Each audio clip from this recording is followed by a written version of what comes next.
President Akufo-Addo, who declared repeatedly that he will sacrifice his job as president to save Ghana from the destruction of Galamsey in 2019, got a report from a respected surgeon and minister he had put in charge of the fight.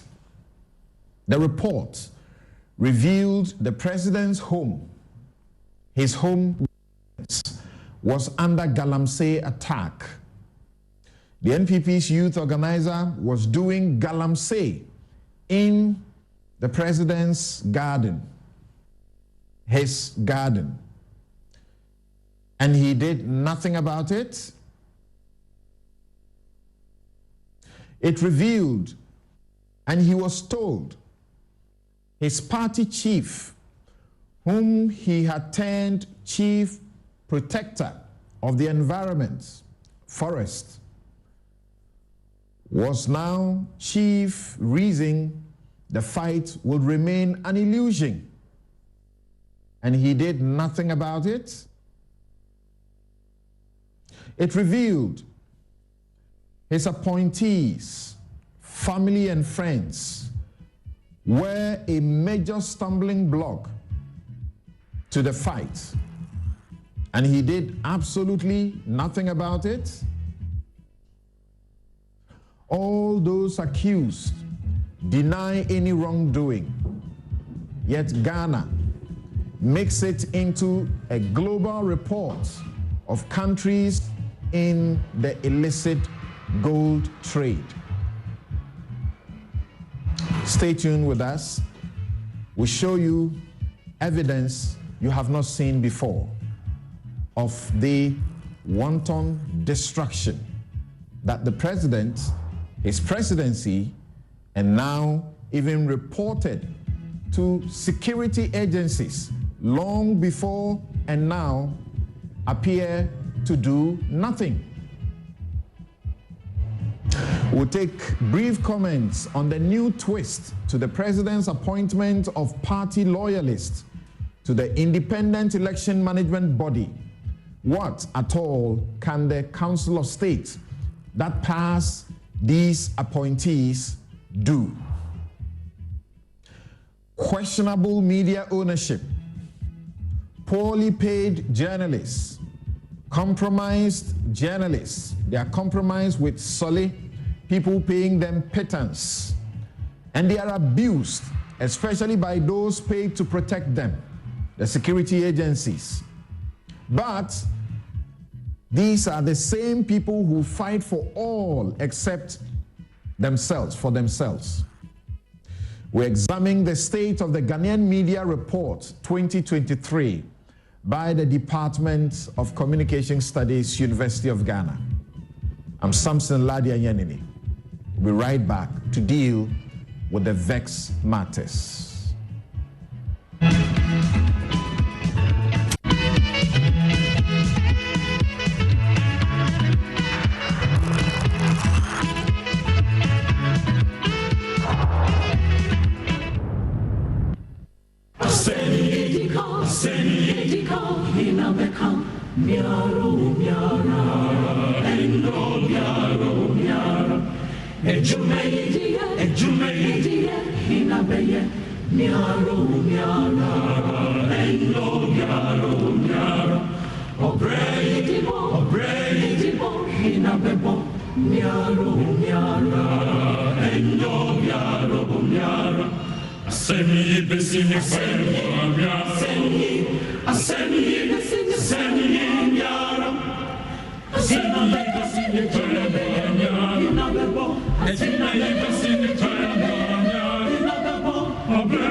Welcome back. This is News Wireless, your most authoritative news analysis platform. And as you may be aware, the biggest issue that we'll be looking at will be the matter of the Professor Frimpong Boateng's report that he submitted to the presidency in March, written in March 2021, that has now, as we suspect, because it has become a document for police to do their investigations, that has been ordered by the president. It has been leaked, and everybody else is talking about it. In my introduction, I said 2019, 2021, I meant that one. And of course, the issues affecting the media are important. And the University of Ghana Department of Communication Studies have taken time to do a comprehensive study. They are going to do so every 3 years to tell us about the state of the media. They have issues with the ownership of media, some of it very opaque, and politicians are having conglomerates of media entities for setting propaganda benefit. That doesn't help the country's development. They have issues with that. And journalists that are poorly paid, they are abused, and the majority of their abusers are state actors. You believe that? Yeah, that's true. For some of us who have been representing journalists in courts, most of the times we are aware of these. They are poorly paid, 500 Ghana cedis. Some are paid even less than that. Now, let's get to my take now. Samson's take, I'm continuing from where I left off last week. So this is part 2, where I say act professionally, stop the abuse. So last week it was generally about the unconstitutional and unlawful conduct by law enforcement agents against the people who pay for the uniform and the gun. The uniform and the gun which they use to abuse those who pay for them. I spoke about my shock and utter disappointment about officers from as high as the IGP's office impounding a media house branded vehicle carrying staff of Joy FM to cover news of the arrest or investigation of the NPP youth organizer last Thursday. It was unlawful and such an abuse, egregious abuse of the prosecutorial discretion. They could not cover the event at the police headquarters, but the next day, the driver was set free and the vehicle was released upon a court order by a judge who repeated his caution to the police to stop impounding vehicles when they are not evidence of crime in suspected traffic offenses. I mentioned that the wrongs are also suffered by junior officers in the army and police, where some are subjected to indignities, as though the constitution that we are practicing, the constitutional democracy, ends at the front of the barracks. Dear Ghana Army, listen to me. The Constitution's requirement that people suspected of committing crimes are presumed innocent until admitted or proven, and that a person restricted, arrested, or detained can only be kept in custody beyond 48 hours by permission of a court applies to you, the Ghana Army. All security agencies, for that matter. Our courts have held that your regulation allowing you to hold an officer in custody, or what you call your guard room, for 90 days is unconstitutional. I am very sure you are aware of ex parte Captain Daniel Nietzsche, where the High Court held in the human rights action that your own regulation, which allows you to hold your officers under discipline in the guard room for 90 days, is unconstitutional. Therefore, you are subject to hold them before trial, that is court-martial, or whatever you want to do, for within the same time that the police is allowed to hold any person. That is 48 hours. Now, how do you explain why one officer, as we speak, has been in your guard room since November 2022 without a charge and has not been tried? His lawyers have written to you and you have ignored it. The Chief of Defense Staff, this is a democracy.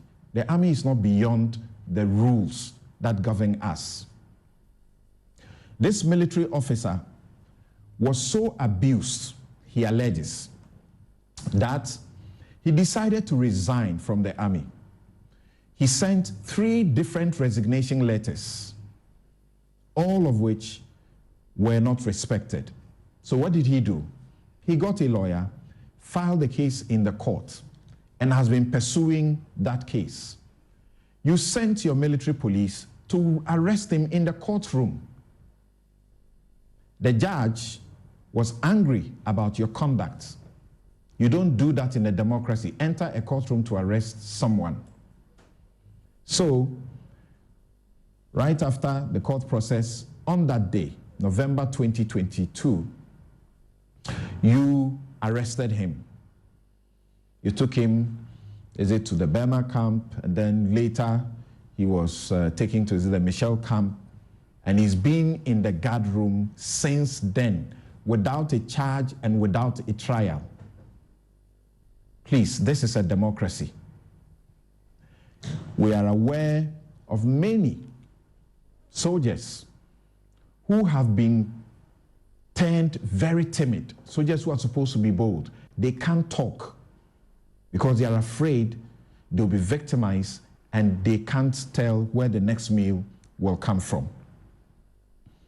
So, please do the needful and ensure that this officer is released forthwith.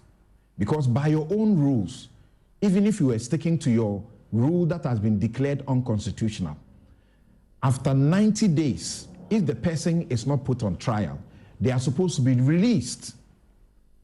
And this person had originally been tried and discharged. How do you explain what is going on? So, do the needful immediately, else you won't like what will happen. It is wrong to do what you are doing, and it must be said. It cannot be said that some officers who are commanders at various levels are doing this impunity without the hierarchy knowing. You cannot be absolved. The Chief of Defense Staff. I'm in a privileged position where I've represented soldiers, I've represented police people in court and out of court. So I know that the abuse goes on. The Galamsey matter we are about to discuss now, there are over a dozen officers who at a point in time were muted and some were put through a disciplinary process because they were telling the world, they wanted the opportunity to tell the world that some of your big men were the ones behind the Galamsey. And that's why they were being sent to protect some of the people there. I'm ending on the note that I have promised to end every day, every weekend, that Ashaman is fresh on our minds. I join the CDD and Occupy Ghana and all well-meaning Ghanaians who say that you must take action on that dastardly, unconstitutional and unlawful treatment of our citizens. That is my take. Now, this show, as always, is brought to you by the kindest sponsorship of Bank of Africa, as strong as a group, as close as a partner. MTN everywhere you go. Ashasi University, educating ethical and entrepreneurial leaders for Africa. Robert & Sons Optical Services, your comprehensive eye care service provider for 31 years. My Way Insurance, dial 165 hash, star 165 hash on the MTN to join. Duraplast, how you get your water matters. Remember, where Duraplast goes, water flows.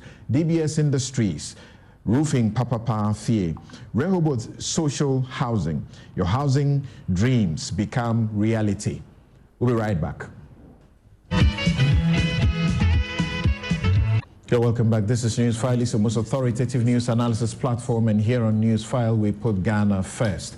And my guest this morning, Nanaya Achimpem Jantwa, is General Secretary of the CPP. She's right here in the studio. Thank you so much for making time to join us. Joseph Albert Kwam, popularly known as Prof, former MP Manson Kwanta, is also here in the studio. Thanks for joining us, sir.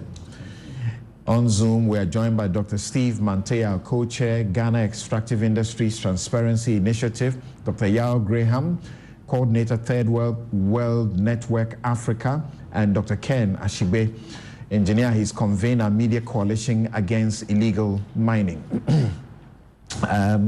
As we promised, we'll deal very briefly with one of the thorny issues that, you know, strikes at the heart of our democracy and the coming elections in the way that Kodeo talks about it. There are problems in Kenya, Nigeria, also because of election bodies' management of the situation. And the Peace Council in Ghana is equally concerned going into the elections, the development, and the fact that the Afrobarometer, you know, surveys have shown that the EC's trust in the EC, public trust in the EC, has plummeted very badly to a trust level of only 10%. We'll deal with that very briefly with our guest, who will choose to comment on it.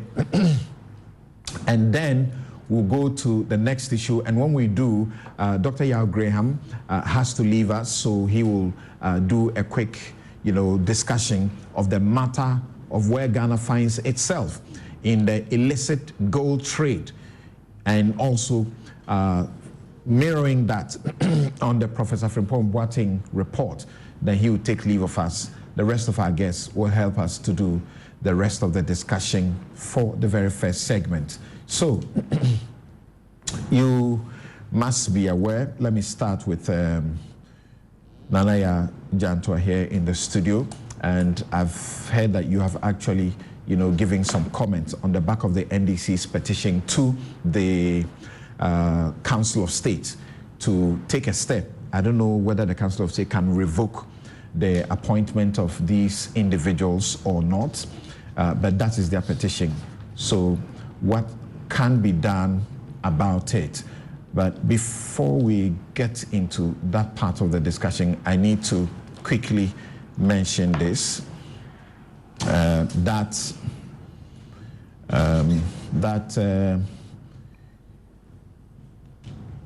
news file notes that Sheikh Alhaji TB Bamba denies familial or any relationship with Hajia Salima Ahmed Tijani, one of the persons just appointed to the EC. The former MPP executive and former ambassador stationed in Saudi Arabia demands through his lawyers a retraction of the claim earlier made on this show. Of course, it's made everywhere else. And we do so accordingly, jointly with Kodeo. So that is a retraction as demanded by his lawyers, and we needed to do that immediately before we begin that part of the discussion. The NDC, in their petition, in respect of Dr. Apia Hene, they say, among others, that he was or is a member of the 2022 Bono Regional Election Committee of the NPP, Bono Regional IT Director for Elections 2020 for the NPP, Bono Regional D-Day Coordinator for Election 2020 for the NPP, member of the National Research and Data Analysis Team for election 2020 for the NPP, regional coalition officer for the NPP, internal coalition for the 2020 elections, member of the Bono regional communication team of the NPP. Last week, we showed some of his comments that he was making in radio stations and television stations in defense of the NPP and berating the NDC. In respect of Hajia, it's the things that we already know. They say that she evidently and perceptibly bears partisan coloration, which clearly violates any hope of neutrality and impartiality required of a member of the Electoral Commission. And they joined CODEO and other civil societies to ask that because of her mother having been the first vice chair or so of the NPP, because of her sister who has contested on the NPP's ticket in elections and is still seeking to contest again, they think that the two are not qualified. Do you agree with them, together with the CODEO, that these two, their nomination should be revoked? And what can the Council of State do? That's where we are. That's a new twist. Samson, thank you very much. Good morning to your viewers this morning, and good morning to your team. Good morning to my comrades in the CPP, and good morning to Ghanaians. I was the twist of the Council of State. Is it not the same Council of State that? So why are you laughing? Please go ahead. Is it not the same Council of State that was consulted, to choose the people? According to the Constitution, when the president appoints, he consults, or he or she consults with the Council of State before an approval is made. Even I saw the nomination for the current Chief Justice. The story said she was even chosen by the Council of State and the president had to approve.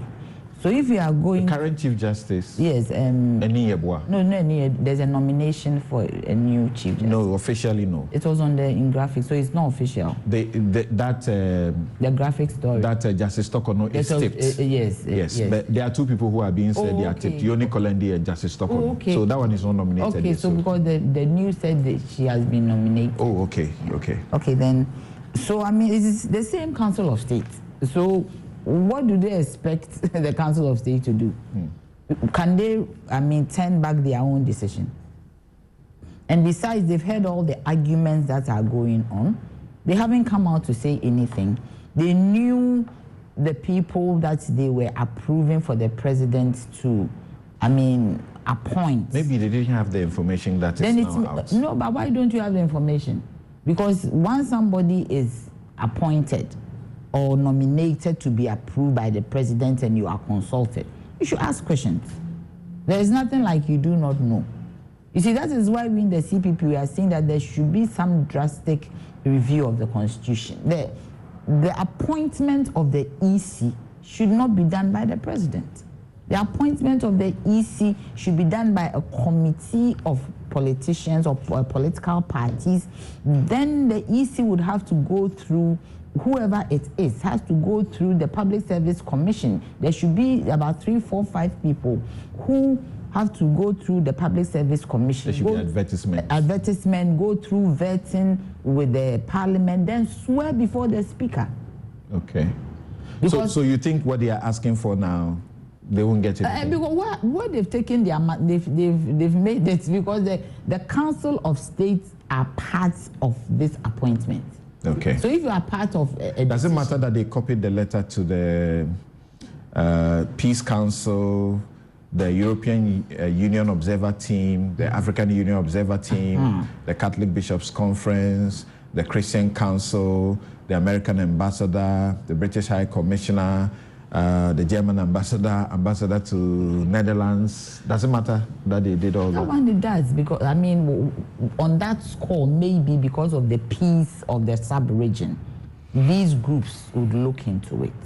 But for Council of State, I do not think that something, if you appoint somebody, you really believe in it. Are you telling me the chairman of the council doesn't know who these people are? I mean, this is a critical, then we have a problem. So do you share the view that these people are indeed not qualified because of their association with the NPP? You see, or membership if we to the say NPP? Qualification, then we are saying that, okay, maybe they don't have the requisites, but we are saying that they are not supposed to be there because they have a political color. And once they have a my biggest problem is with the gentleman, Apiahene. He is an IT person. And from what people are saying, he's been in charge of the party IT. So, if I know what I know as somebody who has worked in corporate Ghana, when he goes there are subcommittees of a commission or a board. It is likely that he will be made the chairman of the subcommittee of IT. Do you get me? And that is where the crux of the matter is. And this is somebody who has a political color. What does it take the president if he takes a neutral person? You don't have to. You sit on IPAC. Yes. How are you going to proceed when you sit in meetings where he will be there, being publicly against, their, inclusion in the East? Oh, I mean, how do I behave? I sit there to represent my party. So it is my party's interest that I'm going to espouse. And you see, the point is that it is as if it is the NDC. This duopoly thing, I think all of us should be concerned. Because in 2024, the way the atmosphere is, you cannot tell which party that would win the election. All right. Okay. You want to say something about this? He was fidgeting. Yeah, very briefly. Anyway, I don't see anything wrong appointing Dr. Apiahene because he's competent, he's knowledgeable. They say he should not be allowed to get to the ECIT at all, especially the NPP has an IT system that it's been doing, so they may compromise the process. How? When Martin Amidu was appointed to head this place, why didn't they complain? Which place? I'm talking about special prosecutor. It's an independent constitutional body that's supposed to be neutral. Yeah. In the case of this one, I don't see his affiliation with any MPP. Imagine, you don't see his affiliation. Yes. No, he's affiliated. That one, he's a member of the MPP. Yes. But you don't see how that affects his job. That's what you're saying. Yes. Okay. Imagine yourself. We can't help but call you Prof. Kwam. That's what we know. Imagine yourself, say, that you were in the opposition and this was NDC doing this appointment. You will say that you see nothing wrong with it. Why? Oh. No, because even EEC, before MPP came to power, those people over there were appointed by NDC, but yet they did the right thing, and MPP won.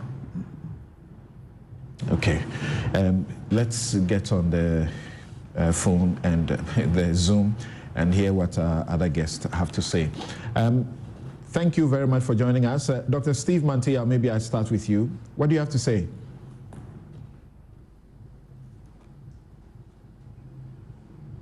Hello, sir. Please unmute your mic.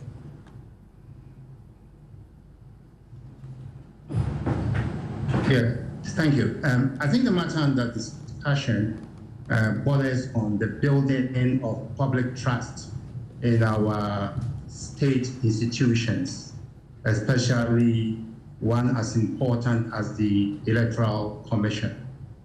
And it is a reason that I believe that even though the person in contention is said to be competent, we may need to adhere to the loud calls for his withdrawal. Otherwise, we'll be setting the stage for future electoral disputes, and that may not bode well for this country. I've heard calls that the Council of State should withdraw their advice to the president.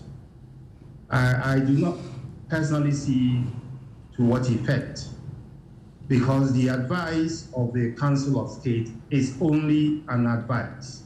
unless it is actually mandatory on the president to take that advice, withdrawing the advice can only have one of a moral effect or weaken the moral grounds on which the president has acted. But apart from that, it may not be able to force the president to do otherwise or to withdraw the appointments. I again think that making representations to the Council of State is in order because the Council may not have been privy to these facts that are now coming up in arriving at the particular advice they offered the president. So yes, they may want to reconsider the advice. But question remains whether that advice, again, had to bind on the president. All right. But in respect of the woman, Madam Salima Tijani, is it really a big deal that her mother was the first elected women first vice chairperson of the NPP, and I'm reading from the Codeo release. And then of the NPP in the Northern region, while her sister, Hajia Abibata Shani Mohammed Zakaria, is CEO of the Microfinance and Loans Center, Maslow, contested the 2020 MPP primaries for the Yendi constituency and has already publicly announced her intention to contest again for Yendi in 2024. They say that that's multiple close familiar relations with leading and active MPP figures raise apparent conflict of interest concerns, and for that matter, a legitimate perception and appearance of a lack of independence. Nanaya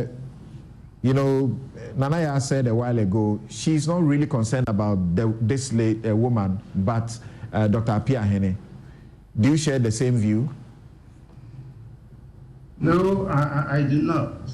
You see, we are dealing with a case of conflict of interest or potential conflict of interest.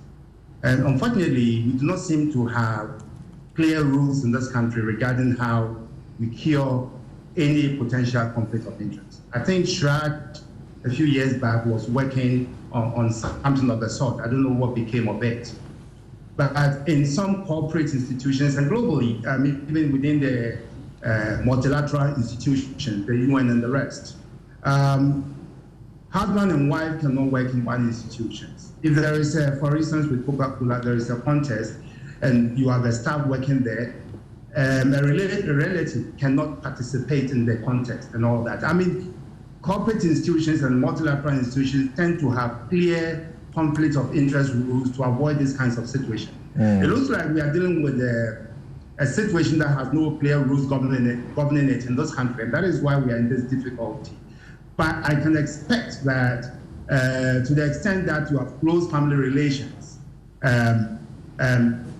what do you call it, in the party that is appointing you, then of course you are likely to be influenced in the decisions that you arrive in the course of your work. And that is why I believe that the issues regarding this lady also has to be taken quite seriously if we want to build public trust in our institutions. Thank you. Dr. Ken Ashigbe, you want to say something about this? I want to get to Dr. Yao Graham last so that I will continue with him on the substantive issue of the illicit gold trade and the Professor Boateng report so he can take leave of us. Yes, Dr. Ken Ashigbe. Well, thank you very much. Samson, I think the independence of our institutions is very paramount, and it's important that we place that at the center of everything we do. It is not, and I completely agree, it's not only just by qualification. The perceptions are also very important. I remember when I applied to be managing director of a state-owned media organization, I was asked, whether I had any party card. And that became a subject of investigation to verify that that would not happen. Your extensive experience as one of those who had managed Ghana's foremost and formidable media institutions in this country, private, didn't matter? No, so you see, you could have all of that experience, but the question is that you needed to show that you were independent, you were neutral. So once you are a member of any political party, you know, already not being it even calls that into question. And the most important thing is what appears, and that is very significant. And we know in the way elections have landed a lot of us. So for me, you know, for the gentleman, and I'm surprised, Prof is my friend, but I completely disagree with him. How do you think that you are going to play a Has Kotoko match, and then you know that, you know, this particular person is either, you know, works at one of the chapters or the circles, and you say that that person is appointed as a referee or a linesman, and you think it does not matter because he has qualification to be a referee? No. You see, it is the president in swearing them in said the managers don't matter. It is the votes that matter. They can do anything to your votes. Well, I completely disagree with the president in that particular step. There are processes that lead, you know, to elections. There are systems that are put in place to an election. And especially when it comes to somebody who is involved in IT. And we know the challenges we've had, you know, with elections and, you know, the last, I think it was in the 2016 elections, and what happened to the EC. You know, we had comments about the fact that, you know, their systems have been hacked and all of that. So, you see, the thing about it is not just what is, but what appears. I know you lawyers talk about the fact that, you know, justice is not only what is done, but what appears to be done. Because a lot of the decisions people will take are emotive, you know, and those things lead to it. So for me, you know, there's several people in this country that can you know, take up these positions. So anything that is likely to lead to these things, because we know the two parties. All right. And when we are in opposition, they sing one particular tune. When they're in power, they sing another tune. So don't give them an opportunity to sing that particular tune. Right. To be frank with you, I mean, some of these things, I don't hide my thinking about them because, you know, Joseph Kwam is sitting here and he says he sees nothing wrong. I've sat on this seat for over a decade, and I know what they would have done if it was in a situation. What they would have done would have been far stronger than what the NDC is doing today. They are better at mobilizing the media on issues than the NDC is capable or is better at doing. So do you think that the NDC petitioning the Council of State can change anything? What intervention can the Council of State make? Well, I think that basically they are doing it for the optics more than for the substantial change that can be occasioned. But it's important that all of us, you know, guard the processes that will lead to an election to ensure that, you know, we are able to preserve our peace as a country.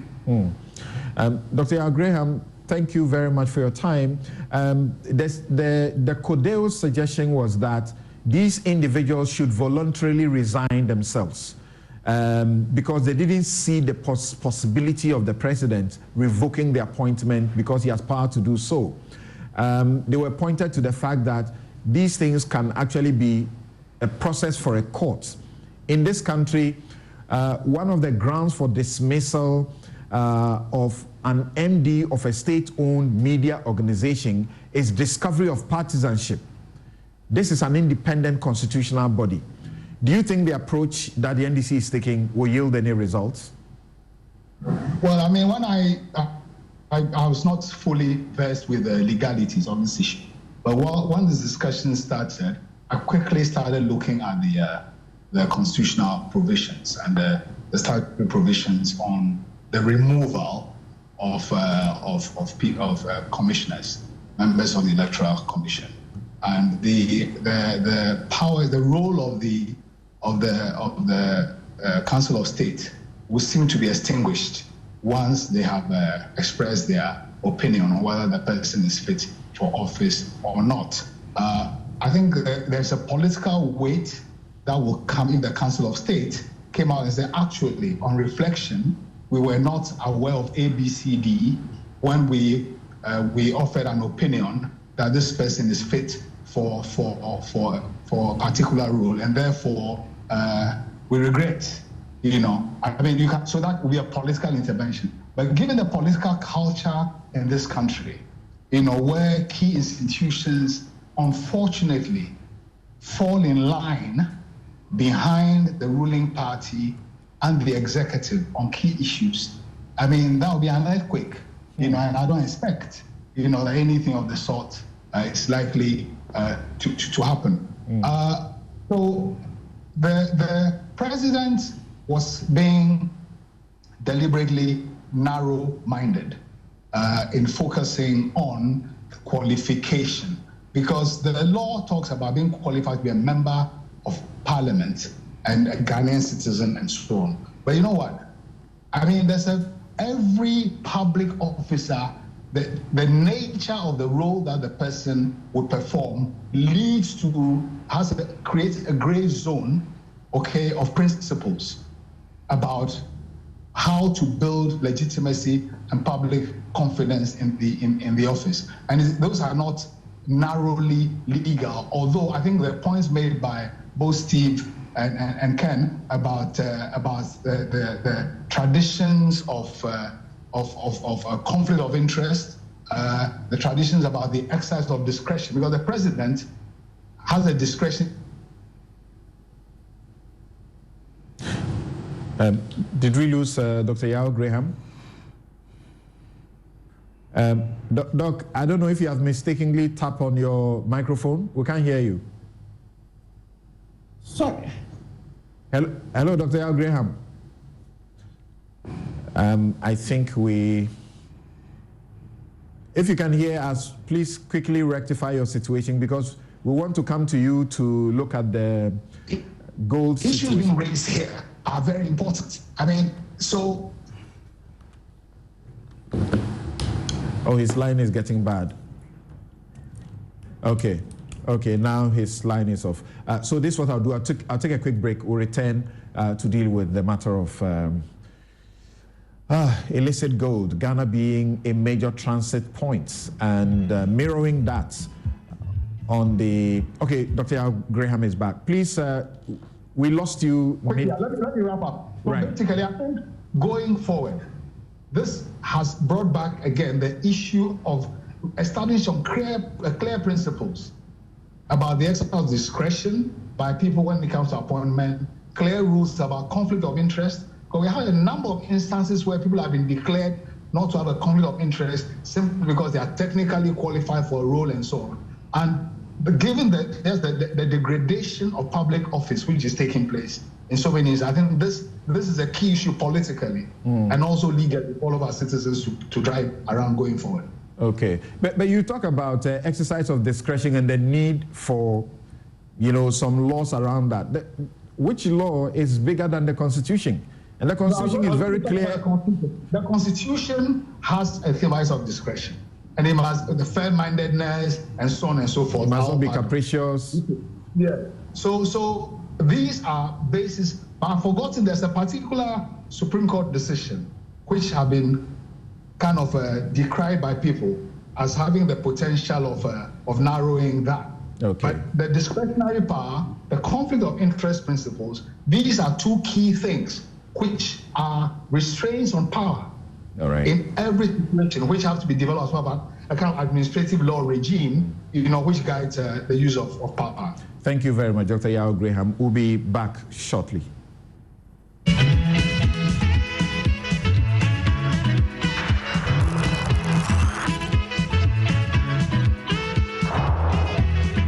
You're welcome back. This is Newsfile, it's your most authoritative news analysis platform. And here on Newsfile, as always, we put Ghana first. My guest for the first segment of the discussion, Nanaya Achimpim Jantuas, General Secretary of the CPP. Joseph Albert Kwam is former MP Mansong Kwanta. Dr. Steve Mantiya is co-chair, Ghana Extractive Industries Transparency Initiative. Dr. Yao Graham is coordinator, Third World Network Africa, and Dr. Ken Ashibe is convener, Media Coalition Against Illegal Mining. In fact, they started all of the discussion on the media about illegal mining, and the NPP and the president decided to take a bold step to say that it was going to lead it. So we're all happy about that, but it appears that over time people are disenchanted, unhappy, especially on the back of a report that Professor Frimpong Boateng sent to the presidency on the request of the presidency, dated the 19th of March 2021. Professor Kwabena Frimpong Boateng. We spoke to him on Thursday, and he admitted that this report is his work, and he stands by everything that he has said in that report. Now, Dr. Yao Graham, in the Origin All report, the global body that is looking into safety-oriented company or standards, says that the illicit trading, shows that Ghana, Sudan, Ethiopia, Uganda are major illegal gold trading routes, with export destinations being Switzerland, the United Arab Emirates, and India. It shows that, quote, local gold refineries are being extensively used to launder gold from illicit sources in an artisanal mining sector. We're talking about the sector where Galamsey thrives, involving several million people, forced labor, and high risk. People die in the pits all the time.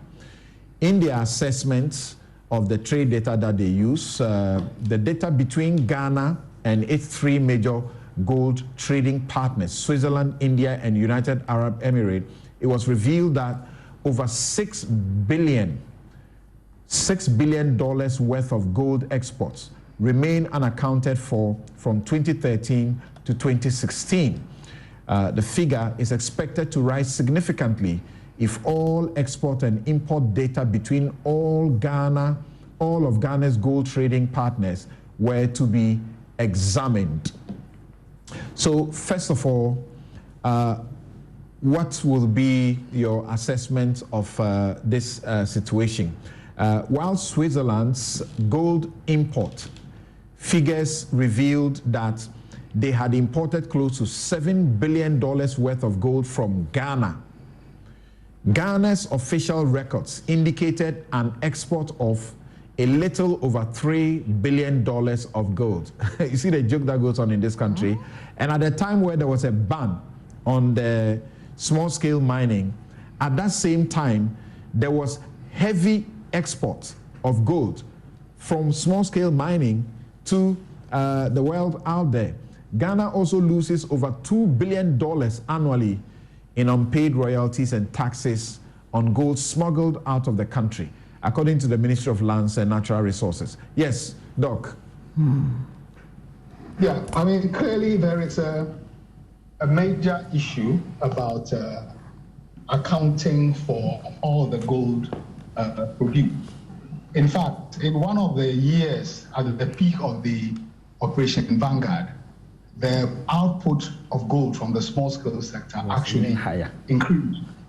As we know, in terms of the figures that get published, there seems to be no disaggregation between legal and illegal small-scale gold mining. And as far as the informal economy is concerned, which is where illegal small-scale gold mining belongs, data collection and kind of regulatory regimes have a difficult time, because after all, illegal small-scale gold mining is an unlawful activity. But there is no, but the point I want to make here really is to draw a connection between the confirmation of the suspicions which have been widely held about the scale of political protection, the political connection between large-scale criminal gold mining, and I'll not use the word small scale, because actually the scale of this criminal activity with political protection and political connection is extensive.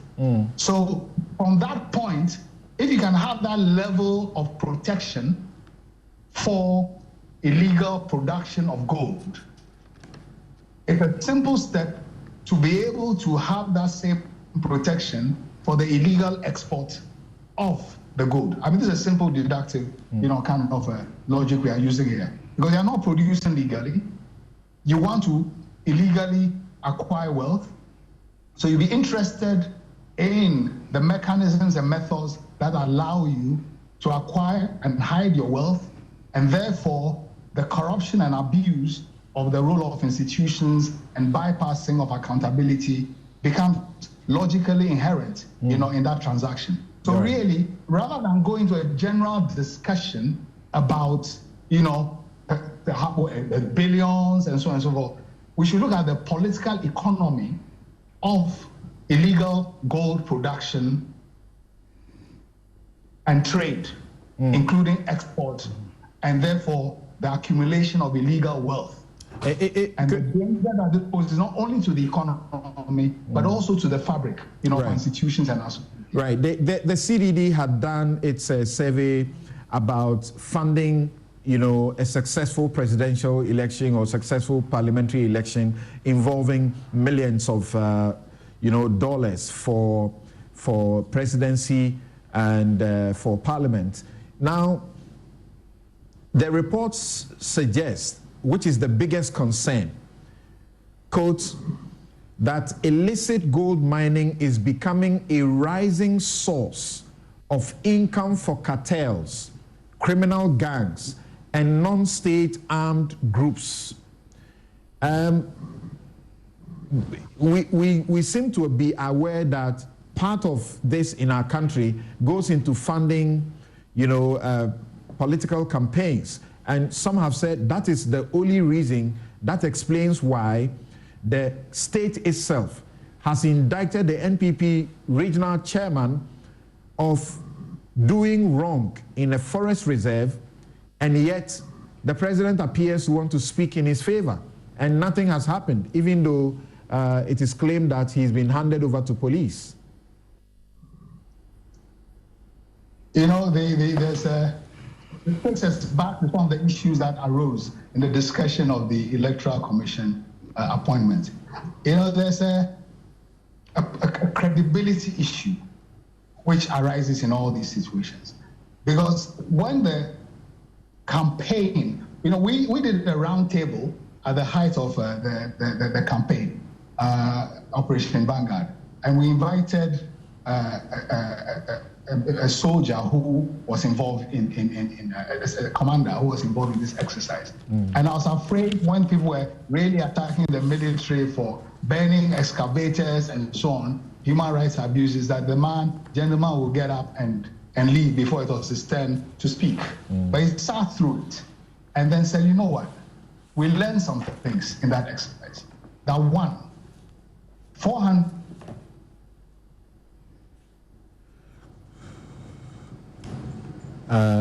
Dr. Graham's line again. I think he's about to talk about figures, and we just lost him there. Hello, Dr. Graham. Okay, so hello, Dr. Graham. Figures, and that all the time. Hello, Dr. Graham. Hello, Dr. Graham. Yeah. Yes. We lost you at the point where you were about to give a figure. I think you were mentioning 400 something. Yeah, I said the soldier said 400 soldiers will not solve the problem of illegal gold mining because the extent of political protection and political involvement, and proceeded to illustrate it by saying, I can point you to this forest reserve in the western region, to this place in Ashanti, where this exercise is going on right now. And that we arrested Chinese people. The next day, they were out. because some political person went and asked for them to be released. So Aisha 1 has become the poster girl of illegal gold mining. But it's a joke, because we have put a xenophobic kind of spin on something which really is a domestic problem. All these Chinese who are in here are here because, according to the Frimpong Boateng report, they have protectors, they have allies, they have cooperators. So before we get to the illegal trade, the foundation of that is a scale of the overlap between political power and criminal activity. Interesting there. So let me get direct into this report, and then you could take leave of us, and then we'll continue with the rest of our guests. This is a March 2021 report submitted to the president, who declared and has repeated that he will sacrifice his presidency to win the Galamsey fight to save our environment, the water bodies, which we are all told, and even lives. It has just been submitted to the police, according to Professor Frimpong Boateng, because he made comments which are on GTV, which are already contained in the report. And he made those comments known to the president, and the president only now asked the police to probe those allegations made publicly. What did the president do with this report? Isn't that the most important question to ask, sir? Well, it is an important question. Definitely is an important question, but we are discussing it. That's why I'm interested in not focusing on the volume of illegal export, but the foundation of the illegal trade. Because unless we discuss it that way, really we'll be chasing shadows. What is the foundation of this illegal trade? I think that is really where, and it is clear that given some of the claims have been disputed, but even if some have been disputed, the overall picture it paints is of a certain overlap of criminality and political power. That is the essence of what we're dealing with. And if it is, even if only a fraction of that is true, it is clear that the influence of those types in the party will be important. Because even the Frimpong Boateng report itself is guilty of not seeing this as a public interest issue wholly, but actually discusses it in terms of the presence of NDC or NPP people and so on. So the notion of a pure public interest driver of this report, we also have to critically analyze some of the mindset which is reflected in that report. The additional thing I want to say also is that, when this Operation Vanguard thing started and the Inter-Ministerial Committee was doing its work, we drew attention to the fact that some of the aspects of illegality in the way the committee was operating ran the danger of fueling a climate of impunity, where people feel they can do anything they like. So what the report also points to is also that there's a culture of impunity around the use of office and institutions, which really is a cancer. And if the president is sitting at the top of this pile, and the lens is we need to protect our party, we need to pay attention to NDC, MPP constituents, and so on and so forth as part of the overall picture, you can be sure that some of that calculation will be informing some of the debates that are taking place at the highest levels about how to approach this. So the damage limitation will not be how do we protect the public interest, but sadly would continue to be how do we save our party and win the next election, which is not the public interest. So we are talking about party political interest superseding national public interest. Right. So let's get your global view of the responses that have come so far, and that will be my final question to you. For example, he names quite a number of people. He says that he told the president directly in the presence of Sir John that Sir John was the head of the Forestry Commission, that he was a real problem. So I'm asking, what do you make of the responses that have come up so far? Most of the people say, well, he's pointing at us. We may have dealt with him, but we didn't seek to influence how he had to do what he had to do. But this takes us back to, again, the notion, the kind of the perversion of the notion of conflict of interest and abuse of power, to the point where really people don't think that those concepts should even be part of public life. Otherwise, we'll not be getting those responses. I mean, people have issued denials and so on. Even if those denials are valid, the overall picture which comes out, even we took account of those denials, which some of which can be dismissed as really not serious. What we have is a really, really dangerous thing. And on Sir John, this is a man who wills public forests to his family. So, I mean, terms of the forest as a kind of private, assets to be used and given to friends and cronies to mine. I mean, although there's no direct thing, we can again deduce that it will be par for the course in terms of how he saw his role, in office. I know that he's not here to defend himself, but the logic of his practice, we can discuss it. All right. Dr. Al Graham, thank you so very much for making some time for us this morning. Thank you. Right.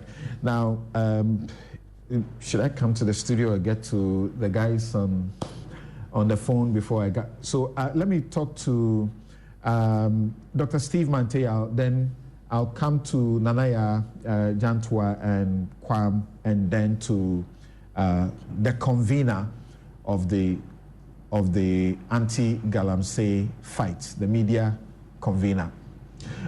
So first of all, Dr. Mantea, you've heard some of the responses. You have read the report for yourself, 36 pages. What do you say? Well,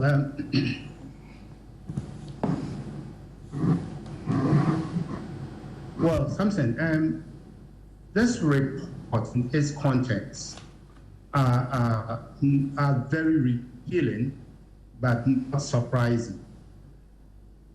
That they expose pretenses that have characterized our supposed fight against Galamsey in this country. But for me, I think we've known this all this while. And so this comes solely, as Dr. Al Graham indicated, comes to confirm what is already public knowledge. In fact, this public knowledge is even documented in the NREG report. NREG is actually the Natural Resource and Environmental Governance Program, which was implemented by this country between 2008 and 2018. 10 years, we sank millions of development aid into trying to reduce the illegalities in the mining and forestry sector. I had the opportunity of joining an international panel to review the end of project report for the NREG. And the conclusion the panel came to was that over the period of 10 years, illegality in mining increased rather than reduced. And this was largely because of vested interest. And that those who were clothed with power to deal with the illegalities were themselves perpetrators of these illegalities. And this was contained in the 2018 end of project report of the NREG. So we've known this, and I think that Professor Frimpong's report only comes to confirm this. If we were a serious country, serious in terms of taking act on the recommendations of reports of this nature, perhaps we would have acted in ways that helps us to address this menace. For instance, once we know that the problem has to do with vested interest, and you want, and this should at the highest level, you want to set example of high political office holders who actually engage in galamsey. So, for instance, if it has to be a chief who is put on trial for involvement in galamsey, that will send a signal. At least it will put the fear of God in those who may be tempted to get into it. But to the extent that at the level of the presidency, there is a certain complicity, then it becomes very difficult to fight it. So I've always actually described the fight against galamsey as a charade. And I've never really taken the president serious, especially when he said he was putting his job in. From 2021, when he received this report, what has he done about it? Not even a public expression of indignation of the revelations in this report and directing actions that will actually get to the bottom of the alley that contained in the report.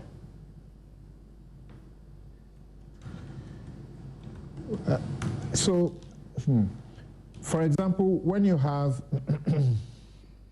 I'm thinking we can deal with a few of the specifics. When you have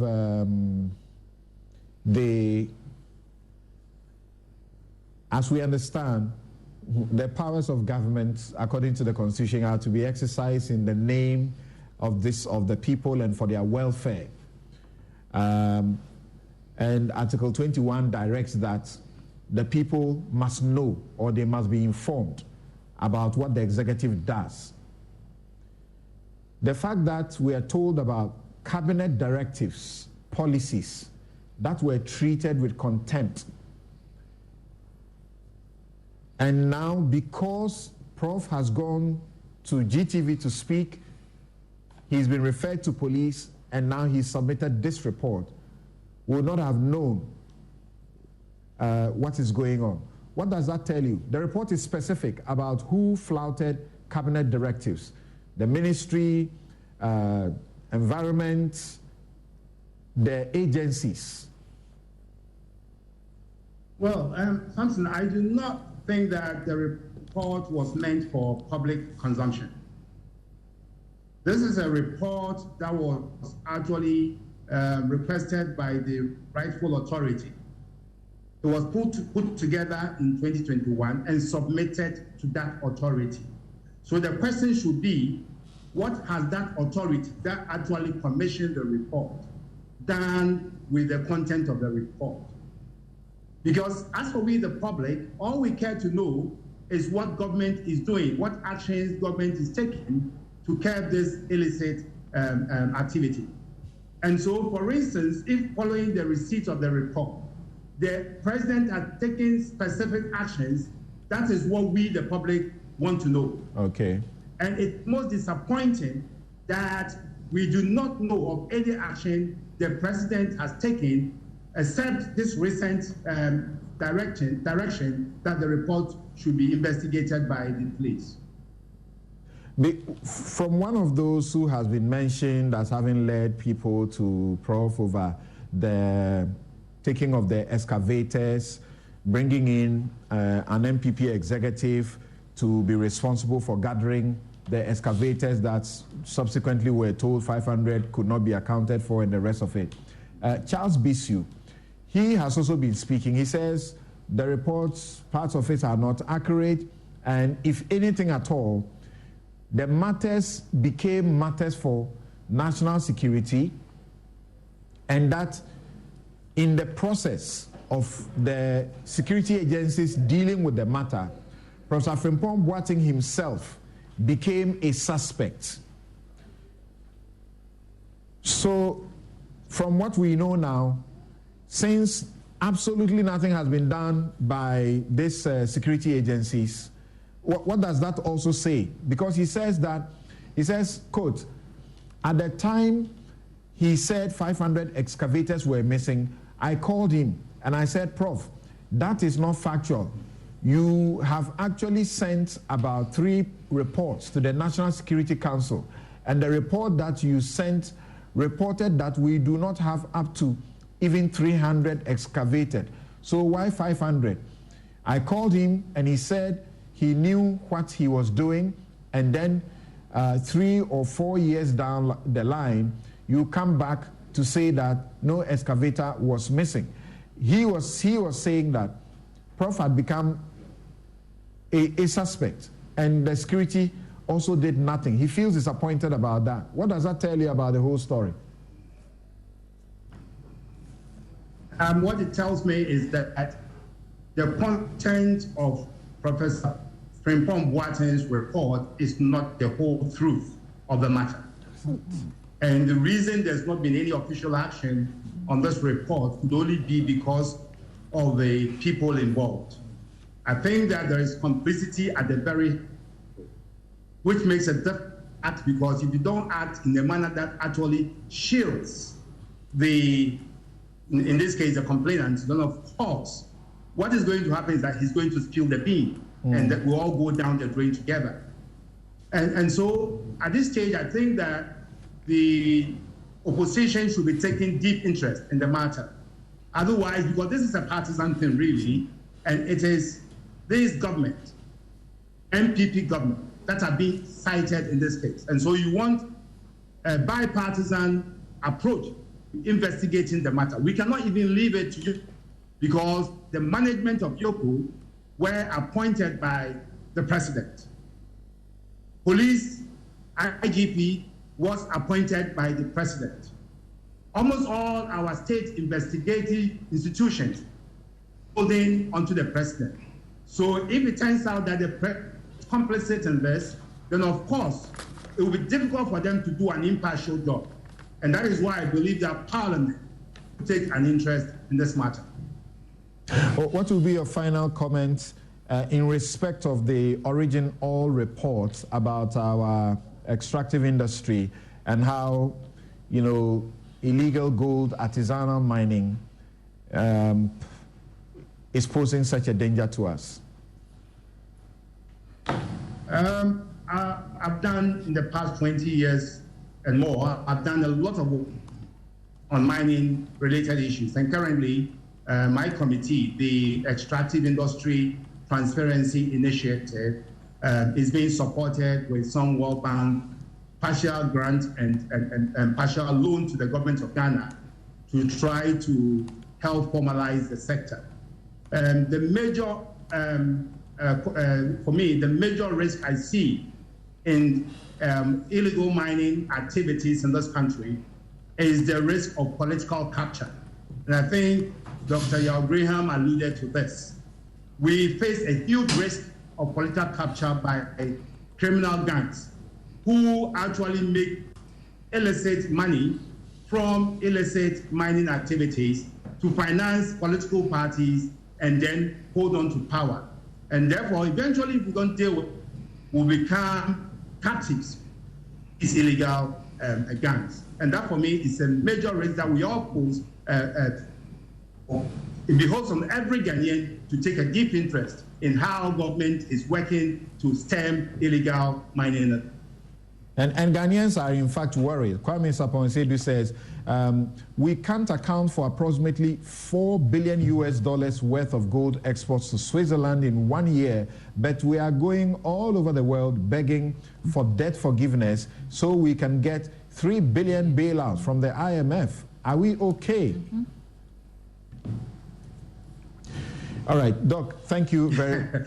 Is this something, before you move on, yeah. We currently face the same challenge of illicit outflow of our gold because of the gold for oil. You see, we did not plan very well. We did not consult key stakeholders. So we've ended up, we have not incapacitated enough the PMMC to be able to buy gold. So gold producers cannot get money to produce. So the risk we face is for them to smuggle out of the country and sell their gold.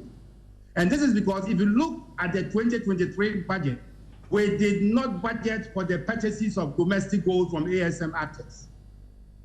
And so how else was PMMC supposed to find the money to buy the gold? Currently, I hear the... Thank you very much, Dr. Steve Manteyao, co-chair. Thank you so very much for your time also. You are still here on Newsfile. This is your most authoritative news analysis platform. And here on Newsfile, as always, we put Ghana first. Just spoke to Dr. Steve Manteyao, co-chair Ghana Extractive Industries Transparency Initiative. Earlier, we had Dr. Yao Graham, coordinator, Third World Network. The two of them leave us now. The convener of the Media Coalition Against Illegal Mining, Ken Ashigbe, is with us. And we also have Joseph Albert Kwam, MP, former MP Manson Kwanta, who has been mentioned in the report, and Nanaya Chimpim Jantua, General Secretary of the CPP, who has also some perspectives to share. Now, should I come to you or have him speak to his the allegations against him before you talk? Which one do you prefer? Which one do you prefer? You're putting me on the spot. Okay, so let's hear from you. What's your take on the report? Sounds to me I'm confused here because this report, reading through it, and you said when was it issued? 2021. It's dated. Let me read to you. The 19th of March, 2021. 2021. Yep. The Prof wasn't a minister then.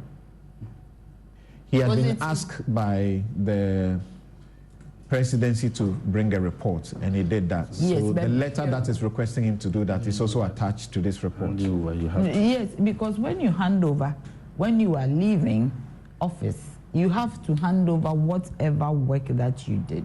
The letter asking him to do that is dated 4th March 2019. Yes. So how can we have a report that is done in 2021 and the letter is 2019, 2 years after the fact? It means there are some inconsistencies. There's something that is not making up. And when I was reading the report, I saw a lot of I. It means that the report was written by a person. But a report covering an issue with the magnitude of Galamsey, it should not be written by a person. It should be written by a team, with a secretary who does all the minutes and compile the report. Because if I am told to produce a report in the year 2019 and the report comes out in 2021, in between there is a gap. It means there's a problem with the report that we have to interrogate. The inconsistencies are not, they are not very pleasant. $6 billion of gold being taken out illegally. Something, please, when a commodity is leaving this country, where does it pass? Doesn't it pass through legal means? It passes through the airports, the seaports, or whatever. And there are customs officers all over. So it is clear that this business that we are talking about, that we are all, worried. Some people are really complicit, and the government is in it. Because you cannot illegally export $6 billion worth of gold, and nobody is aware. The system is not aware. Nobody is talking about it. Nobody is finding out where the gold is going. Then it is clear. It is very truthful. Sir John has become a very troublesome ghost, because even in the report, it says that he did not allow the Forest Commission to be on the Galamstop platform, which is a software that was used, to interrogate whatever was going on. It says clearly that the Forestry Commission was not on the platform. But first, by 2020, Professor Frimpong Boateng was out. Yes, was out. Yes, so I'm talking about your question about why is he writing in the first person instead of for the committee? For the committee, there's somebody, a secretary. So obviously, this letter was addressed to him. 2019. In his person to write. That's why he did. Or no, 2019, 2021. Okay. 2 years after. Yes. So if he's writing 2021, you still expect him to write to write for and on behalf of the committee. Yeah, yes, the committee was set. He's no longer for the committee. No, but the letter was written 2019. Right. So when did he present? I get that point. That is the point. So the point is that it was done after the fact. And we all know that there was a committee, an interministerial committee on illegal mining, which was set up. And within the report, one of the challenges that is being stated is that everybody abandoned the committee, with the exception of the sanitation minister and the local government minister. So it means that the work of the committee collapsed. So at that point, a memo should have gone to the president or whoever told them to do it, to say that the committee we put together did not work. It has collapsed and we need to reconstitute the committee. And my worry is that when Professor Afim, I know him very well, I worked with him at the Free Zones as my chairman, or PURC as the chairman of PURC, a very astute person. So when all these allegations came against him, I was like, is it the same person that I know? But why didn't he come out at the time when the allegations were being proffered against him? Why didn't he come and say all the things that he's saying today? But have waited all this time. A report was written in 2021, 2 years down the line. That is when he's bringing it up. Somebody might even say that it is sour grapes. Because at the time that he was being accused when he was a minister, the best thing for him to have done was to have resigned. If he's a person that I truly know, resigned and said that, hey, I am not part of this, but A, B, C, D, this is what had been found out in the work that we have done. So that everybody will know that he's not part of it. Now, Charles Bisu is accusing him that he was accused as one of the people who was complicit. Why is it so? Because he didn't say anything. At the time that the excavators were lost, he did not say anything. He came back later and said that after he had left, that what they showed to him were motherboards of the excavators. And I always used to ask the question. And the letter to him actually required that what he was doing was to be submitted for a cabinet meeting. Yes. Okay. A cabinet meeting on the 28th of March, 2019. Do you get me? So why then do you bring out? So what was submitted to cabinet? What memo was submitted to, what report was submitted to cabinet? That now you are bringing us a report that was done in 2021. So then it means that the real report is with them. And maybe this is an abridged form. And maybe with all the noises that are going on, he has been asked to bring a report. Because it does not make sense that cabinet asks you to bring a report and you did not bring the report in 2019, and in 2021, you bring us a report. And now you are naming a troublesome ghost who was standing with you. Sir John is now a ghost too. So now you say in 2021, he was standing with you with the president. So at what time did all these things happen? Sir John died in July 2020. Yeah, so at what point did all these things happen? If it happened in 2019, why are we not getting the 2019 report? A report dated 2019, with a memo on it to cabinet, copying the president and everybody involved, copying members of the committee. That now 2021, a report has been brought out. Truly, this is not the best. What we are dealing with is very, very critical. Galamsey has destroyed our environment, has destroyed our forests, has destroyed our children, has destroyed everything. You see, Ghana is going for an IMF bailout of $3 billion. Now we have $6 billion worth of illicit gold leaving this country. And nobody is watching and government is looking elsewhere. Seriously, Samson, are we a serious country? We have this worth of gold in Ghana, and we are asking our debt to be forgiven. And when we have this worth of gold, this gold, whether it is illicit or it is legal, it is coming from Ghana. And nobody is watching, nobody is looking, it's nobody's business. Because of what? Is it because of politics? Now I hear people saying that because politics has been monetized, it doesn't mean that we should be illegal. It doesn't mean that we should destroy the nation. So what do you do with this report? What do I do with it? We need to deal with it. And there are inconsistencies. How? We need to ask questions. We need to find out what happened in 2019 and juxtapose it against this 2021 report. If actually something was done in 2019, because there was a request that bring this report to Cabinet 20. Beyond the issue you have raised about the request and the time lag and all of that, the time he gets sacked and then he brings the report, what should be done with the report? We should look at it, look at the inconsistencies in there, if there are any, and really form a committee. What do you find to be inconsistent?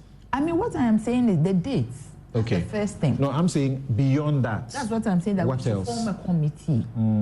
A committee that is not partisan to look at this report. Who should be forming that committee? With some experts. Who should be forming that? The government should be responsible. He's been reported to the police. The police is investigating it. That is why he takes this report to the police. No, you see, as Dr. Manteyao said, at this moment, we need to get to the bottom of the matter at stake. The police can't do that.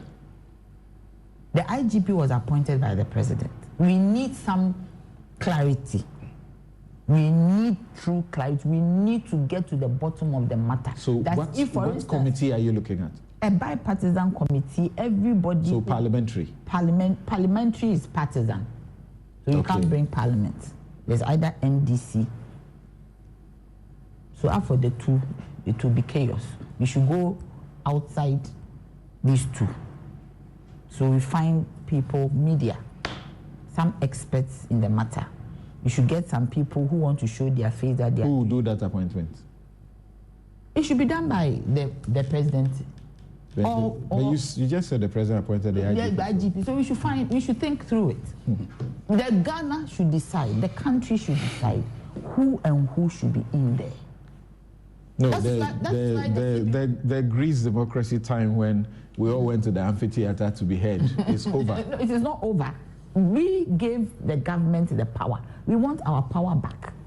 When you read the Constitution, the sovereignty, the power that is given to the group to rule the nation lies within us. That's correct. And now this is what is giving us a problem. Because wherever you go, our waters are gone bad. All right. So we need, as a nation, ourselves to say that we want A, B, C, D. I think there are some credible people who are around. The media can even lead the cause. Civil society can lead the cause. So civil society, the media, should come up and say that this is what we want. We do a letter to the president telling him that, look, your name, your fingers are all over this thing. So now, civil society, we've taken over. We are choosing this person, that person to look into it. So when we finish and there's anybody to be prosecuted, then we hand it over. Okay. And Ken Ashigbe will be well placed to speak to some of the matters that are raised shortly. And there is evidence of military officials, soldiers who are making reports of their bosses, who were all neck deep in this, including other devastation of the forest through various ways where they were pushing the soldiers to go there and even starving them over those places, including where they were made to be watchers of quote-unquote galamsey things. Some of them have actually been taken through a disciplinary process because they tried to speak about it on certain platforms, and people found it, reported to the military high command, and some have been taken through a disciplinary process. Some are presently, they are suffering, and they wish that they would just be allowed to leave the military. Interesting things that people say are not new, but confirmed by the report. But don't we need to go beyond that? I just wanted to say one thing. I'm saying that, you see, we need to get to the bottom of it. People who have been named, all of them are saying they are innocent. So some independent body should get to the bottom of it. They are saying they are innocent. Yes. Gabi Asaro-Chirdako, for example, says, yes, I place a call to you. But I place a call to you not to coerce you or force you, give you a directive to do something against your will. Yes. Heritage was, our client. I'm a lawyer, was our client. And they were in difficulty because they had license and other things to do what they were doing. And you were seeking to act against them. So I simply called you to ask you the questions. Why are you dealing with them this way? When I saw Gabi's call, I didn't have a problem. So that is not like a complete denial of the fact that Prof has put there. Yes. So he says he called. Bisu has always said he's innocent. Do you get me? So we need to look at it. So I'm pointing to you specific issue like Gabby's own. He says, I called you, but I didn't force you to do anything. So you can't say I did any wrong. I was just doing the job of a lawyer. What do you say about that? I saw Gabby's own. What I told myself is that it's possible there's a client involved. It's possible somebody went to him. It's possible maybe in haste he didn't interrogate the situation he was putting himself in, and he made a call. What do you mean by situation he was putting himself in? I mean, maybe he's a lawyer. He's representing his client. His client comes with a complaint. Yeah, that's the point, because that is your client. So immediately your interest is with your client. It's like a doctor. Your interest is with your patient. So what situation was he putting himself in? Like maybe it's a galamsey situation. Now you are saying that it wasn't. The person had a license, and maybe the person had according to Gabby's yes, report. The person had been roped into it. We have all the people are saying, oh, I have a license for community mining, and they are saying that I'm doing galamsey. Maybe that was the situation that was present. This is Gabby's this thing of the story, reaction of the story. Then, by all means, Prof will also come and react. But if we have some independent body looking at all these people say he's no mere lawyer. He's a lawyer, but he's cousin to the president. Let's take the politics out. No. He's lawyer, but cousin to the president. Yes. If you are calling the minister who is doing this over this matter, you don't need to give them instructions. They are entitled to say that what you're doing is wrong. Yes, but I'm saying that he placed the call. Whatever came out of it, has it been forced? Did he say that, oh, I'm placing a call, so do what I'm saying? That's different from placing a call to intervene. Right. Now, yes, so let's hear from you as briefly as we can. In the course of this week, you have been on this platform, you have sought to explain yourself and deny that you actually had concessions where you were selling to party people, among other things, for 100,000, for 200,000. Prof is lying. How can this be true? I don't know. Can I say he's a blatant liar? Yes, he is. Because, my brother, I came into contact with Professor Frimpong somewhere around April, May of 2019, by which he had taken the sitting president to assignment fee to commission a community mining. But strangely, the land that was used for the community mining was meant for Golden Star. So I told him, Prof, that is not right. You should have involved Minister of Lands and Natural Resources or Minerals Commission. Because before you assign a concession, the place must be free from encumbrance. But to this, it means it was more or less double concession at the same time. That for Golden Star, and at the same time for the people that you are doing the community mining for. So that is what I said. So I told him he should allow all the MPs in the mining communities to come together for us to meet him to discuss certain issues. He rubbished me. He didn't mind me. Then, you see in the report, he has accused Asomachreme as hostar, as well as Honorable S.K. Buaf and my good self.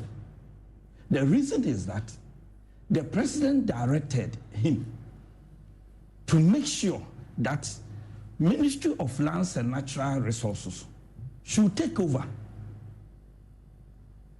the establishment of the community mining and everything. So it was there that Minerals Commission started creating small-scale designated areas. So across the country, almost a lot of them. So when small-scale designated areas were created, my brother, look at this document. This is a gazette, right? So Look here. This place has been mapped out, and it has been gazetted for small scale, a small scale designated area. So, Minerals Commission started with Aboso, which is Bogoso, where Honorable Barbara Otingisi was an MP. I'm getting it displayed for whatever it is worth. Okay. Then came to that of my constituency. Honorable Barbara Otingisi's area was 1st June 2020, and my constituency was 3rd June 2020. So when the minister came to commission small scale community mining in my constituency, as at that time there were 22 licenses. My brother, 3 days after the minister commissioned the community mining, Operation Vanguard came to attack and brutalize those having the legal permit who were working. And the reason was that Professor Frimpong Boateng said he has not authorized these people to work, and he has no knowledge about the licenses that they are holding. Were the operations not halted until a certain vetting process would pass those who would have been deemed, worthy to be able to do the work? So what is this thing about people holding licenses? Did it matter at a certain point in this process? He was dealing with illegal miners. But Minerals Commission started fresh applications from the small-scale designated areas. So this is fresh applications that they have issued to prospective miners. And he was dealing with the illegal miners because it was Interministerial Committee on Illegal Mining. And this is Minerals Commission work. Minerals Commission has been mandated to manage lands that contain minerals. So during this time, when the Operation Vanguard came, I'm talking about this time, the military were out, but it was police. No, I said no. This, I will not allow this to end. So I personally told the president about how Operation Vanguard are brutalizing people who have legal small-scale mining permits. That is all the interaction that I keep with him. But again, if you look at his report, he is saying that I have several dozens of large-scale concessions. My brother, when we say dozen, it means 12. So several means multiples of 12. So that means if it's not 12, it's 24. If it's not 24, it's 144 thereof. But here is the case. My brother, look here. What is written here? This is Antwerp room block, right? There's another one also here, which is in Siena block. I'm talking about the small-scale designated area. This is not for me. This is for the government. But it has been assigned as small-scale designated area. So anybody who so wish that he wants to go into mining, who is above 18, can apply to have a license. But as for me, I even don't have single concession. I was the lead advocate against illegal mining. And my aim was to make sure that at least I convince appropriate quarters to make sure that we create more small-scale designated areas for illegal miners to apply, to have legal small-scale permit to work. without destroying the environment. This is what I did. So right now, he's saying that I have a lot of concessions. And sometimes I sell some at the cost of 200,000. He who alleges must prove. He must come with documents bearing my name that I, Kwame Joseph Albert, has ABC large-scale concessions in my district. Even not everyone who incorporates companies in their names. My brother, the point is that for community mining, it's meant for the community. So everybody can apply, not me. That is why it's important as at now, Registrar General has come with beneficial owners. That's right. So that at the end of the day, whatever be the case, can the go behind exactly the name of the company yes. to check out who are the people. Exactly. My brother, how can I have a concession? And even look at the time that he was commissioned to write a report, 4th March 2019. And this, even the Gazetting, the first one here was, I think, May 2019. And this one is July 2020. So it's an afterthought. Why is it an afterthought? He superintended the interministerial committee. No, afterthought to the extent that that's at the time that he was writing his report. Even we haven't started commissioning what you call community mining in my constituency. There are issues that became public for police action, including the monies and how they were lodged in the excavator issues. They became public long ago, but it doesn't appear anything was done. Are you happy about it? Which one? In the report. I'm not. Because I see a lot of inconsistencies in it. One, according to his own report, he said the challenges that he has gone through is that almost all the community the committee members, the various ministers. Yes. Why? That is one. And two, he himself also acclaimed that Operation Vanguard, there were a whole lot of issues. It's in the report. That's of extortion and that. But he was saying that it's from MPP stock. How can we say it's from MPP stock? Those are the issues that led to the request for a report from him. My brother, the reality... Lack of coordination and the reality is that even those people in my constituency who were doing legal mining, they came to attack them. Under his authority. He instructed them to come and stop them. The thing is that you were in a special position because you were also working with Minerals Commission. Yes. So that is how come it was easy for you to be able to get all the things he complains about. No, but that is what we were hoping as a government. Our aim was to make sure we create more small-scale designated areas for illegal miners to have access to acquire proper legal small scale. Even in the report. That is it.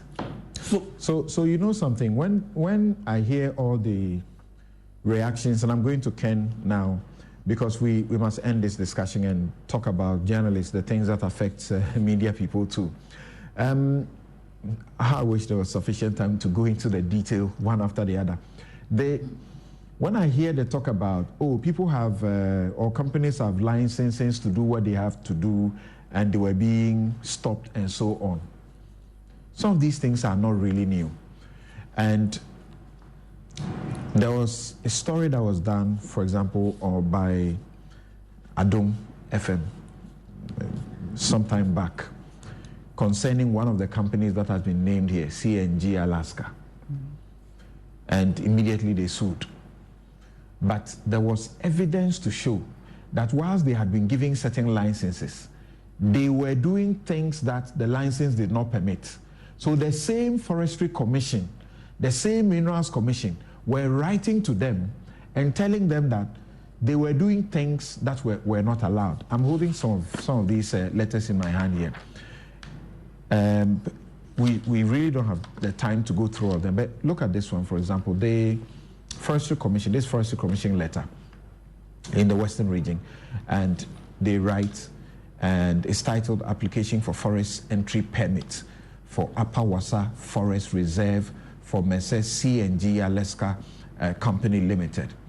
And they say that the attached letter from the district forestry manager, Bebieni, in respect of the prospecting activities by Messrs. C&G Alaska Company Limited in Upper Wassa Forest Reserve is submitted to you for your attention and further action, please. The district manager reports that the company, C&G Alaska, is going contrary to the conditions stipulated in the permit and in the environmental guidelines approved for prospecting in the production forest reserves in Ghana. Another letter from Forestry Commission, and it says, my attention has been brought to the fact that you have turned your prospecting permit to serious mining in the Upper Wassa. Then they complain about that. Then there is one from the Minerals Commission also having issues. So it is possible that some entities will have license and permits, but they will be doing the wrong thing. And Prof's committee were the ones to now check. My brother, here is the case. The minister who signed the license, right, commissioned it 3 days after. Are you getting the point? 3 days after. And while they are working, I have pictures and everything here. While they were working, Operation Vanguard went there to attack them. In the case of this one, this is large scale. We have large scale and we have small scale. Small scale, the processes are entirely different. In the case of large scale, sometimes, as I quoted it in March 2017, I said, unquote, the abuse and misuse of prospecting licenses. They do not have the right to mine, right? But when they take it, because it becomes their property within the period in which they are supposed to work, some of them abuse and misuse and use to mine. Why? Because even the chiefs and others, when they see the license, they feel that they are okay with it. Okay. But in the case of small scale, you don't go through that process. So if the minister signs the lease for small scale permit with EPA and that of digging permit, that is it. Dr. Ken Ashigbe, thank you for your patience, but I really need the rest of the time to talk about the media too. They are suffering. But from the way I look at it, this matter would have required like an entire show to deal with every bit of it. And Doc, see this. Even for Joy to be the first to begin the traditional media discussion of this in this town, it was not an easy thing because there's a lot that goes on in the underbelly of these mining things where there's a lot of corruption and wrongdoing. But sometimes you get the facts, but you may not have documents to back the things that are being said. And you go on air, people will sue you. And in the courtroom is the documents that will speak, without which you may be in trouble. So even this, there had to be a lot of discussion and weighing what to publish, what not to publish, until you heard the first report, we didn't mention any name, even including the dead. There's legal authority that allows that once things are under investigation by the police, there will not be defamation to a large extent. But it's persuasive authority. You don't know what the court may think here in Ghana when something happens. What do you make of this report and the reactions that you have heard so far because of your experience? Well, thank you very much, Samson. And it's very, the point you make, very, very interesting. The report is not surprising, but it is shocking You know, a lot of the things that have been said in the report are things that, you know, we've known about. And as you say, in all of these conversations, evidence is the name of the game, you know. So by the ethics of even, you know, journalism, you would want to ensure that you have, you know, the evidence to be able to prove the things you're going to say. And then also, the caveat is also that people are innocent until proven guilty. And so, but, you know, if you look at, and I hear everything about the inconsistencies, about the report, some of the things that are in it, some of the things that are not in it. You know, Prof does not even mention the fact that at some point he himself, his son was, you know, fingered as being engaged in the illegality and all of that. But, you know, for this to have been put, this report, first when Prof made those assertions, and knowing who Prof was, and knowing the fact that he was a cabinet member responsible for this particular task, when he made those points on GTV, it just sank you a bit deeper because of our experiences and all the informations that you have and where we are going to. And so for me, I think this is a point where all of us as a country, we need to wake up and say, this cannot continue. You know, because Samson, we know these things. You mentioned the issues of heritage in Priya. Heritage in Priya was even in court. And, you know, by their court documents, they admitted to an illegality that they were involved in, you know, in mining, when we know that the EPA had only given them, though they had a license, they did not have, all they had from the EPA was an exploratory permit. You know, so that definitely the activity they were taking there was an illegality. They were in court suing Erastus, you know. So the things that Prof mentions, some of the things that Prof mentions are things that already were out in the public domain, or things that as media were engaging and we knew about and we wanted some evidence on it. You know, foundational to this was the whole governance of it. And you remember that Heritage Imperial, is that the same company that the Attorney General went to court to quash a ruling that stopped government from paying $15.3 million? That is it. It's the same company that, you know, Gabi then was representing and called, you know, Frimpong Boateng about. It's the same company. Interesting. You know? Interesting. Yes. So the Attorney General did well then. if Attorney General is minister and he can deal with a company this way, when even Gabi's law firm is representing them, why can't Frimpong Boateng also deal with the company the way he wants? In the same way.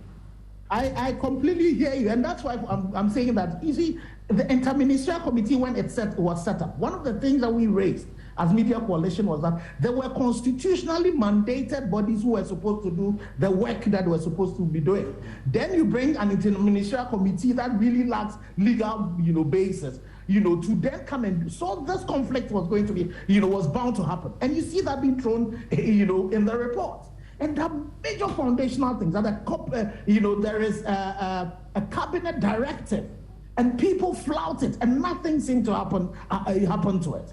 You know, so we really need to get to the bottom of this. And you know, the fact that things have been done wrongly, without a doubt. The fact that people, you know, there's political capture and you know there's political complicity involved in it, without a doubt. But where it is taking us to, we need to stop and say, and nobody can attempt to want to rubbish, you know, Frimpong Boateng's report, as if the things he's saying, you know, all, you know, there's no truth in it. There's a lot of truth in it, but the only thing is that we need to take it through the rigor of a proper. And I don't want to hear only just the politicians. Yes, we definitely need to see them on the table, but we need to get civil society, we need to get independent bodies also on board for this thing to be investigated. My appeal to the president is that if he's putting his presidency on the line, he should commission a committee made up of the two political parties. I don't mind them being involved, but other experts, other civil society organizations, the media, to be able to do a transparent, you know, investigation in it. Like the way we did with the Truth Commission. The only thing we need to do, and you the lawyers who understand it better, make it in such a way that the findings of this committee does not prevent us from taking these people on and taking them to court. But it is very important because something, as we speak now, the impunity is on the rise. You know, the people have gone back. They are mining, you know, by the roadsides. They are doing that. There's some reports that have been done on water bodies collected at the Ankobra. The level of heavy metal that's in it, mercury and all of that is in it, you will not believe it. And for me, I think that, you know, and when you talk about the 6 million and all of that, $1 billion and all of that, it's a symptom of what we're doing to the illegal mining. And so for me, now that we are out there asking donor communities and all of that. And at the time the illegal mining was banned, when I mentioned this, Joseph Abelkam was telling me about how at that time rather the exports, you know, rose. It shot up. Yes, yes. Because he was the thing is banned. He was the chairman. And Prof was the chairman. The chairman. The thing has been banned. See, we cannot, and Joseph, you cannot be blaming only Prof about this. It is the system that failed us. It's not only Prof. You know, because Prof was the chairman, but we are being told that not everybody in the committee were working. So this blame should not be as if it's only Prof. The system completely failed us. And we need to be treating it like that. You know, and I can understand the fact that if you've been mentioned and you don't think, you need to defend yourself. But it's the same way all of us also need to defend our today and our tomorrow and say this thing cannot be continued. What he says, just a few points for your confirmation, then we can close this on this. What he says about the military and how they are also abusing the system. From what you know, can you confirm that this is not somebody just telling us some stories that should not be believed? Oh, well, you know that there were investigations that were even done about Operation Vanguard, and we should be careful. At what point, as you know, Joseph was talking about the time where those incidents, where the military had been taken out of Operation Vanguard and was just the police. But there were investigations of incidents where part of Operation Vanguard themselves were accused of, you know, abusing their power, and, you know, some investigations were done. There were petitions that we made to the military high command and all of that, and all of those issues were not dealt properly. Okay. The challenge with dealing with this issue about the illegality is that we touch them and we don't finish it. Okay. So something, it is very important. And how about this one too? I have some military people who have supplied me documents. Some of it's, look, when you look at this thing, it's a joke that we are dealing with and claiming a fight.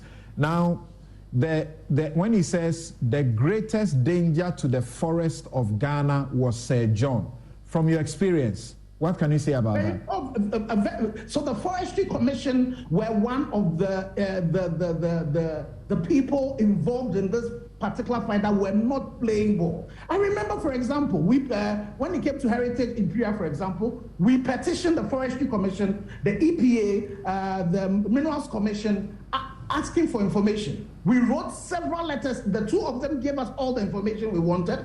The Forestry Commission would just not budge. And definitely the Forestry Commission have a lot of questions to answer. And there's evidence abound. You know, for example, Sir John is not here, but he will, you know, forest, you know, to themselves. And they definitely, in this particular instance, situations where they were not supposed to be giving out leases, you'll find that the Forestry Commission would, when they ask for entry permits, they'll be giving them out. So those points that Prof mentioned definitely are things that have to be looked into, and we need to find out who did that. And these people, we need to ensure that the maximum punishment is exacted from them. All right. Thank you very much, Dr. Ken Ashigbe.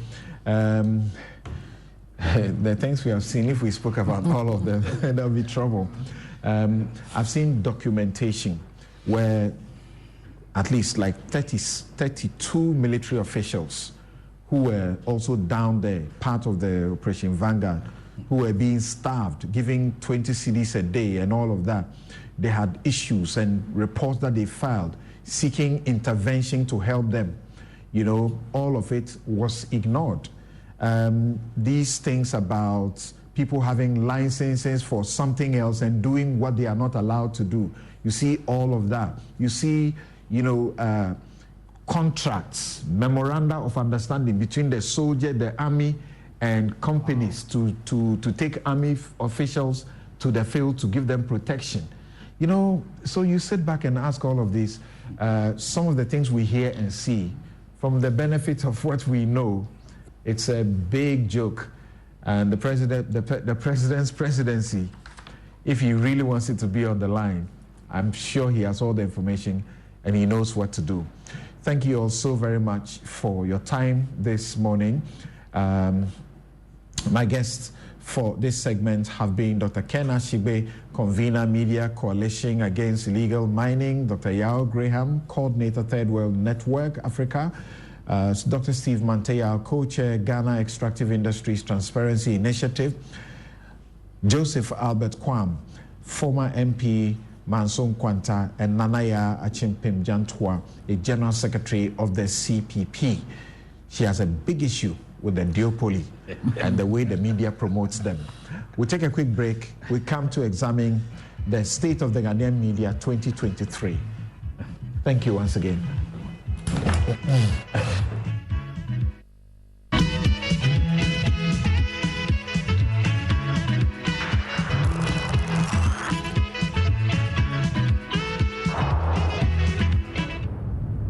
You're welcome back. This is Newsfile. It's the most authoritative news analysis platform. And here in Newsfile, we put Ghana first. Just a few of your messages, then we move on. This one from Kobe Khan. He says that in all of this, even if you bring Jesus to Africa to rule us, he will run away. Employ a black man and see if we don't work on our primitivity. We will forever dwell in perpetual suffering. Character development has to be key in our national agenda. Jake Obiba says Professor Boateng might be regretting accepting an appointment to serve under Akufo-Addo government.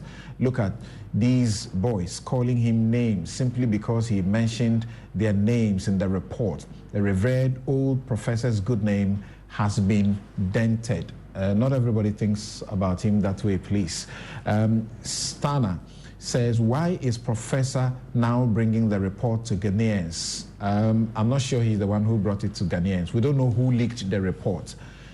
What was he waiting for all this while? He needs to be investigated too.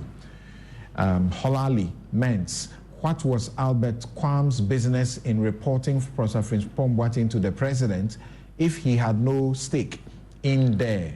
And Kwame Sapong, I read his message already that US $3 billion we are seeking from the IMF can be found in Ghana based on the extent of losses we incur in illicit gold export.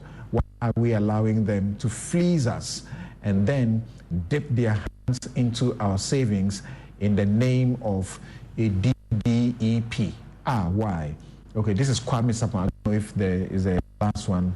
I read his message. Finally, Prince Barak says, the Ghanaian report highlights how some politicians are lacking in patriotism and are more concerned with their own interest than the welfare of the country. This system is even worse than colonialism that our ancestors fought to overcome.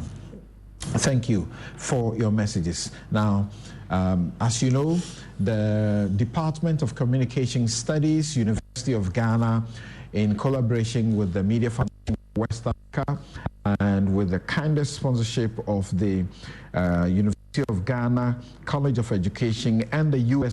Embassy, have done a report. It is titled The State of the Ghanaian Media Report 2023, and they are going to be producing it every 3 years.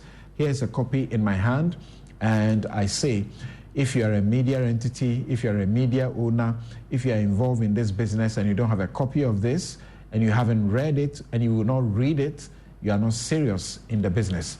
Now, those who were behind it, some of them and other players are joining us for this segment of the discussion. So here in the studio is Dr.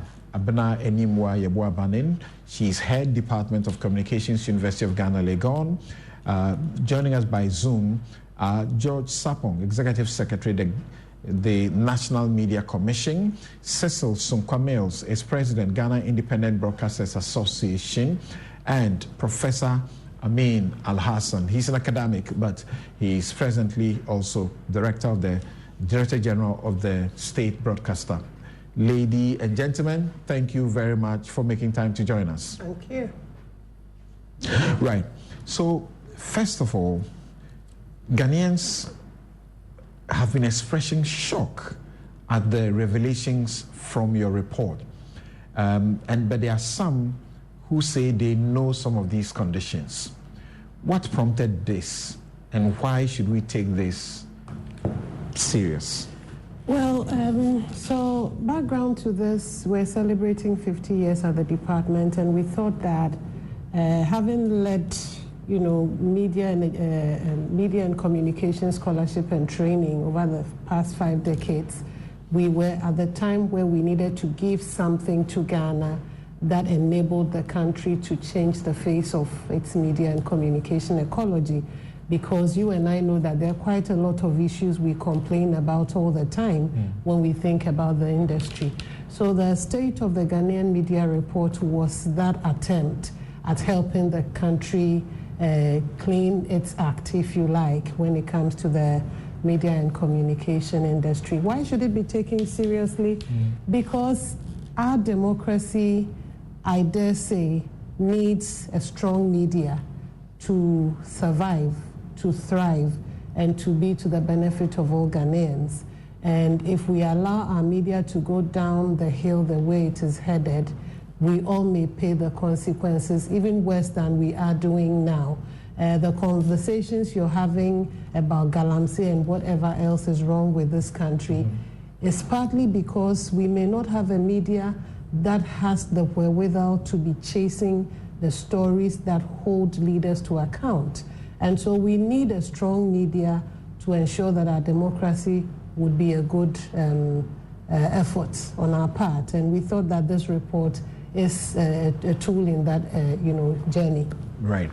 I'll return to you because you led this process. Let me go to the phone lines to those who are joining us electronically and to gauge their views of the things that have been spoken about in this report. George Sapong, this is an area that you are just too familiar with. As I have come to know, globally you are sought after in matters of media and media regulation, among others. What is it that comes at you, and you are surprised at reading the report? Actually, in terms of surprise, I don't think there are many.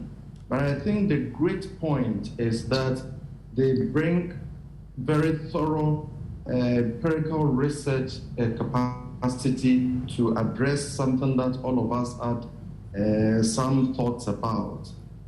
What they have done is to dive very deep into the industry and to show all of us what the empirical data shows. So in a sense, they now provide us with the tools to work.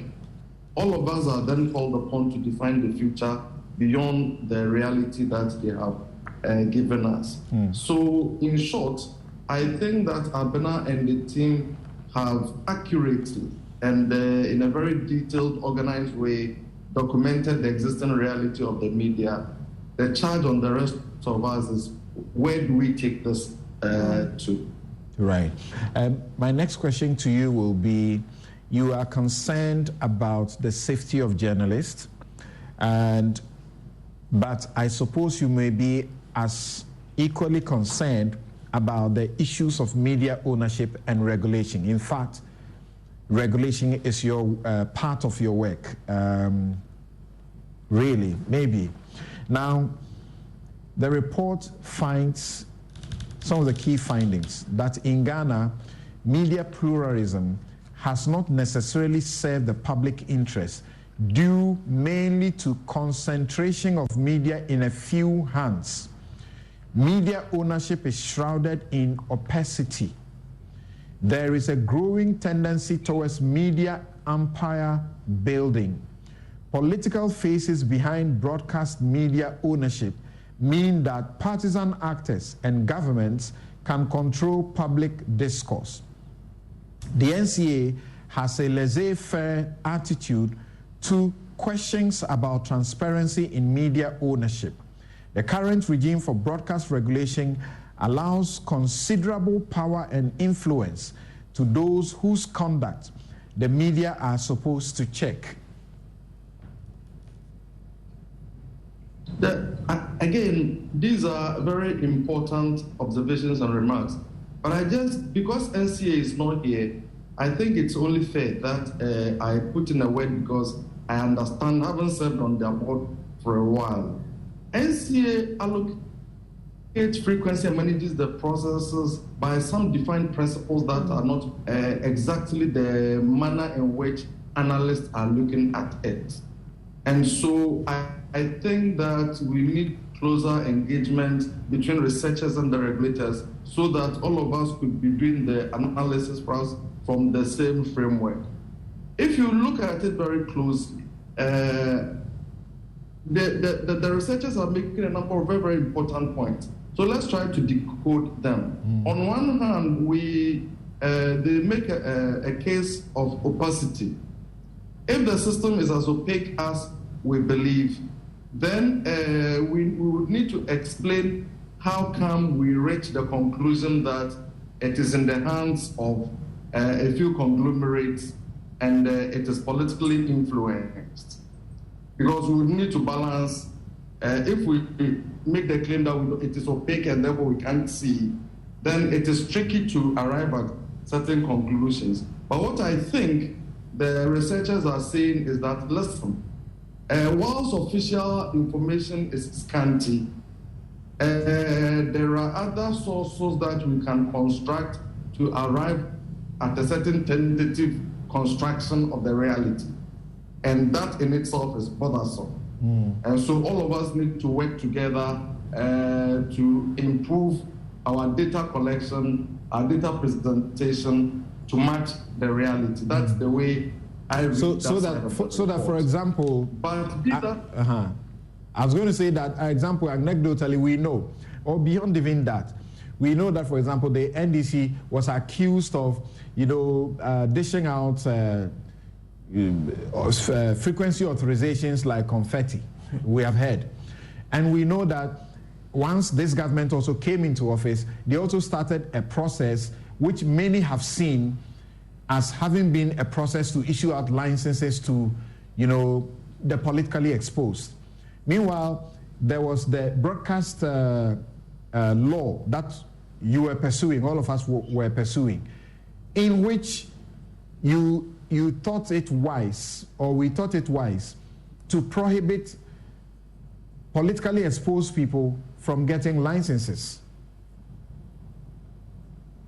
So in essence, you are raising the much bigger question about in a polity like Ghana, who qualifies to own the means of public communication, and whether or not we have clarity over that kind of definition and whether we implement it transparently.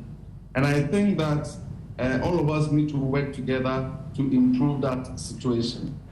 For me, the important thing is that researchers have thoroughly looked into the matter and have come to some conclusions. Again, I come back to where do we take it from here? Right. I have suggested that one of the most important meetings we've had in the history of Ghana's democracy was the Conference on Media and National Development, which was organized by the National Media Commission in 2006. I think that we are going to have a similar conference next year where this document and another one that UNESCO launched by the authorship of Professor Gejeko would be the basic materials for work and reflection. I strongly think that the report has a lot of very important things that we need to carry forward. We shouldn't sleep on this like we've done to many other reports.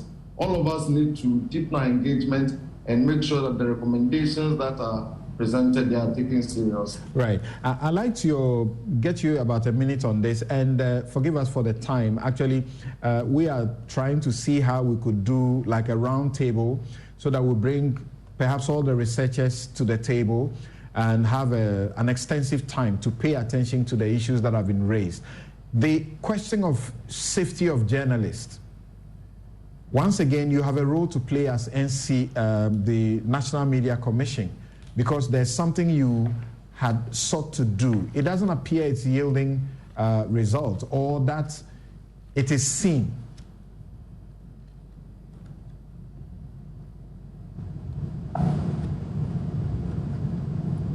Yes. Oh, Samson, can you hear me? I haven't heard anything. Okay. Yeah. I think, again, okay. I think, again, it's a very, very useful part of the report that I looked at, and I'm impressed with the work the researcher did there. However, it is one area that I really wish all of us could get together again to look at the methodological approaches. There is something we call creeping legitimacy. If you look at the data that we have, it's essentially the compilations by the Media Foundation for West Africa, which is very thoroughly done. But in order to be able to carry it forward, there are a few more things that need to be done. For regulators and for institutions like us, we need a very solid system of validation to answer the most preliminary questions before you can do anything. Number one, beyond the fact that something has happened to a journalist, we require validation to ensure that indeed the claim is true, which I think in most cases the Media Foundation reports are. But we require formal validation mechanisms. Number two is data isolation. This particular side is really tricky, and I say it with a lot of caution. Let me just quickly remind you, the last time I had the privilege of being on your show, there was a radio station in Kumasi that was said to be in trouble. And if you recall, I shared the joke about some of the things that we have noticed going on. There are instances where people are making claims of attack only to create visibility for themselves. In the case of that radio station that I talked about, check their profile now. After that incident, they are one of the most well-known stations in Kumasi. And we have seen similar situations elsewhere where people manufacture cases of attacks just for visibility. I do not for any reason think that Media Foundation would ever be misled by this. However, simply because that possibility exists, we need a system of validation that always shows that indeed what we are talking about is the reality. The next thing about that we need to be careful about is that if we don't isolate those issues and we allow the confounding cases, then they undermine the very substantive and serious ones that we need to address. So you have a case of Caleb Kuda, or let's say Erastus. But instead of we focusing on that, we allow a system of data collection that enables people to manipulate the process and therefore undermine the integrity of the course. Samson, you may recall the case of a very senior journalist who was supposed to have been attacked, where that turned out to be chicken blood he has smeared on himself. A couple of years ago, I recall myself and the Ambassador Cabral getting into a very interesting situation that otherwise would have been embarrassing, but we chose to play it down. A case of allegation of attack that on a young lady that turned out to be completely fake. Right. But it had gotten the entire society up in arms.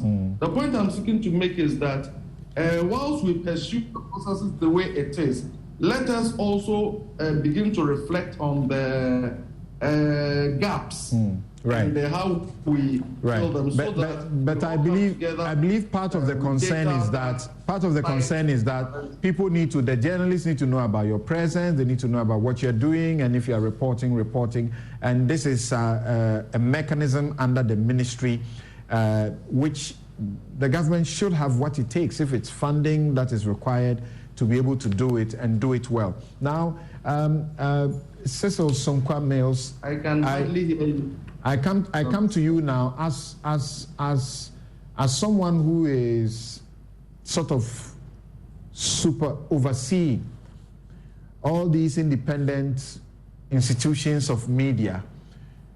How do you take the reports? Thank you, Samson. Sorry, can you hear me clearly? Clearly. Okay.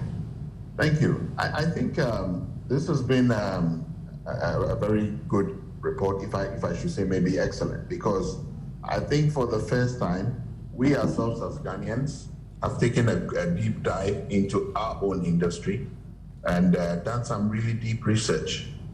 Most of the topics are things that we try to talk over or resolve over tables in bits and pieces. But for once, we have it all captured in one place. And so I think it's a very excellent report. As to what it means for us, I'm saying that this forms a template for us to go on and now enhance engagement. Samson, what I would say is that I will rate the engagement between the stakeholders, state actors, and industry, and all, basically in the industry, the media industry. I'll rate it as very poor. And I think unless there's an issue, and then we engage. Unless there's an issue, and then we engage. Even where there are issues, in some cases, an association like ours has been pushed away. You know, when there are supposed to be salient issues that we need to speak about. So I think we can use this report as a basis and then have a structured engagement. When you say an association like yours, the Ghana Independent Broadcasters Association, you are pushed away. Who is pushing you away? Oh, something. I'll just take one example. You know, when it comes to digital migration, in fact, we have not had communication with the NCA for over 35 months till we had an issue. So in terms of progress, I mean, we're supposed to migrate many years ago, 2012, and that. We're still here, 2015, we're still here. We don't know how far we are, where we're going. We only get snippets of information, sometimes conflicting, because sometimes you get information coming from the regulator, and then sometimes you're communicated directly by the ministry. Now, how are we communicating and resolving issues that are salient, and also exchanging ideas to help to take the industry to the level in which it should be? This is almost non-existent. I can't seem to even remember, I mean, the last time we had a meeting, it may have been about 3 years ago. And what we're saying is that where we are today as an industry, the media industry, we have changed a lot from 1992. Okay, there's complete convergence. Why are we still having NCA speaking separately, NMC speaking separately? We are at the point of convergence. We've seen a lot of countries move together, form one template. We are tempted to do this using the broadcasting law or broadcasting bill as a platform to pivot this. This hasn't seen the light of day. Now they've given us the list of all the challenges in the industry.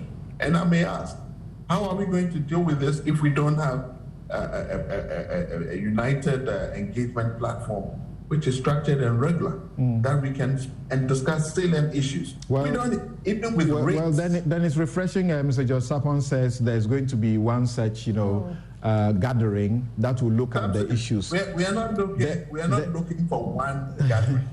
We need it quarterly, because there's a lot that is happening that we cannot do one-off. It has to be regular, at least quarterly, so they can decide to spread it out into maybe 6 months. Okay. All right. I'll take your last word on the issue of viability, which Professor Alhassan also is concerned about. financial viability of the media. Well, because of that, obviously, you are paying your workers poorly. Sometimes, I'll confess, you see only a few guys, you know, who are doing, they don't do too many hours, and they get paid all the big money. And then those who are doing the reports, the reporters who are going to the field, and all the technical people, they take pittance. Why is that? So, Samson, the media industry and all the entities are also businesses. And the first thing I'll say is they need to make revenue. That is where it starts from. And it allows them room to then structure good salaries. It allows them to extend healthcare, counseling services, and a couple of the other things, even HR structuring, if it's well-funded. And then I'm sure most of the organizations, if not the labor laws, have their internal HR structures that they should use. But in terms of financial viability, we're in a very terrible state. And what I told somebody is that when it comes to the media, we don't even speak about profitability. It's more about at least trying to break even for most of the stations. We know people who work for 4-6 months without salary. We've heard of cases like that. And then we look at where is this coming from and why is this a challenge? Now, if you look at, I'll do a comparison with some countries and the way they support media. Okay, I need you to be very brief about that for me. Okay. So we can look at, that is why if we have discussions, we can look at things like the rate, the authorization rates, the cost of authorization of stations, how much they are paying. We can look at reviews of that. We can look at, remember, high cost of things like ECG, there's also taxation, etc. So there's a conversation, and the major thing is that we should realize that there's been what we call audience mobility towards online for most stations. So the traditional stations we have that we've had, most of them have lost a lot of potential advertising revenue towards the new media, which has come through now. Okay. And this new media is not contributing that much in terms of taxation. So we need to have that conversation and then look at how we can enhance the viability of stations.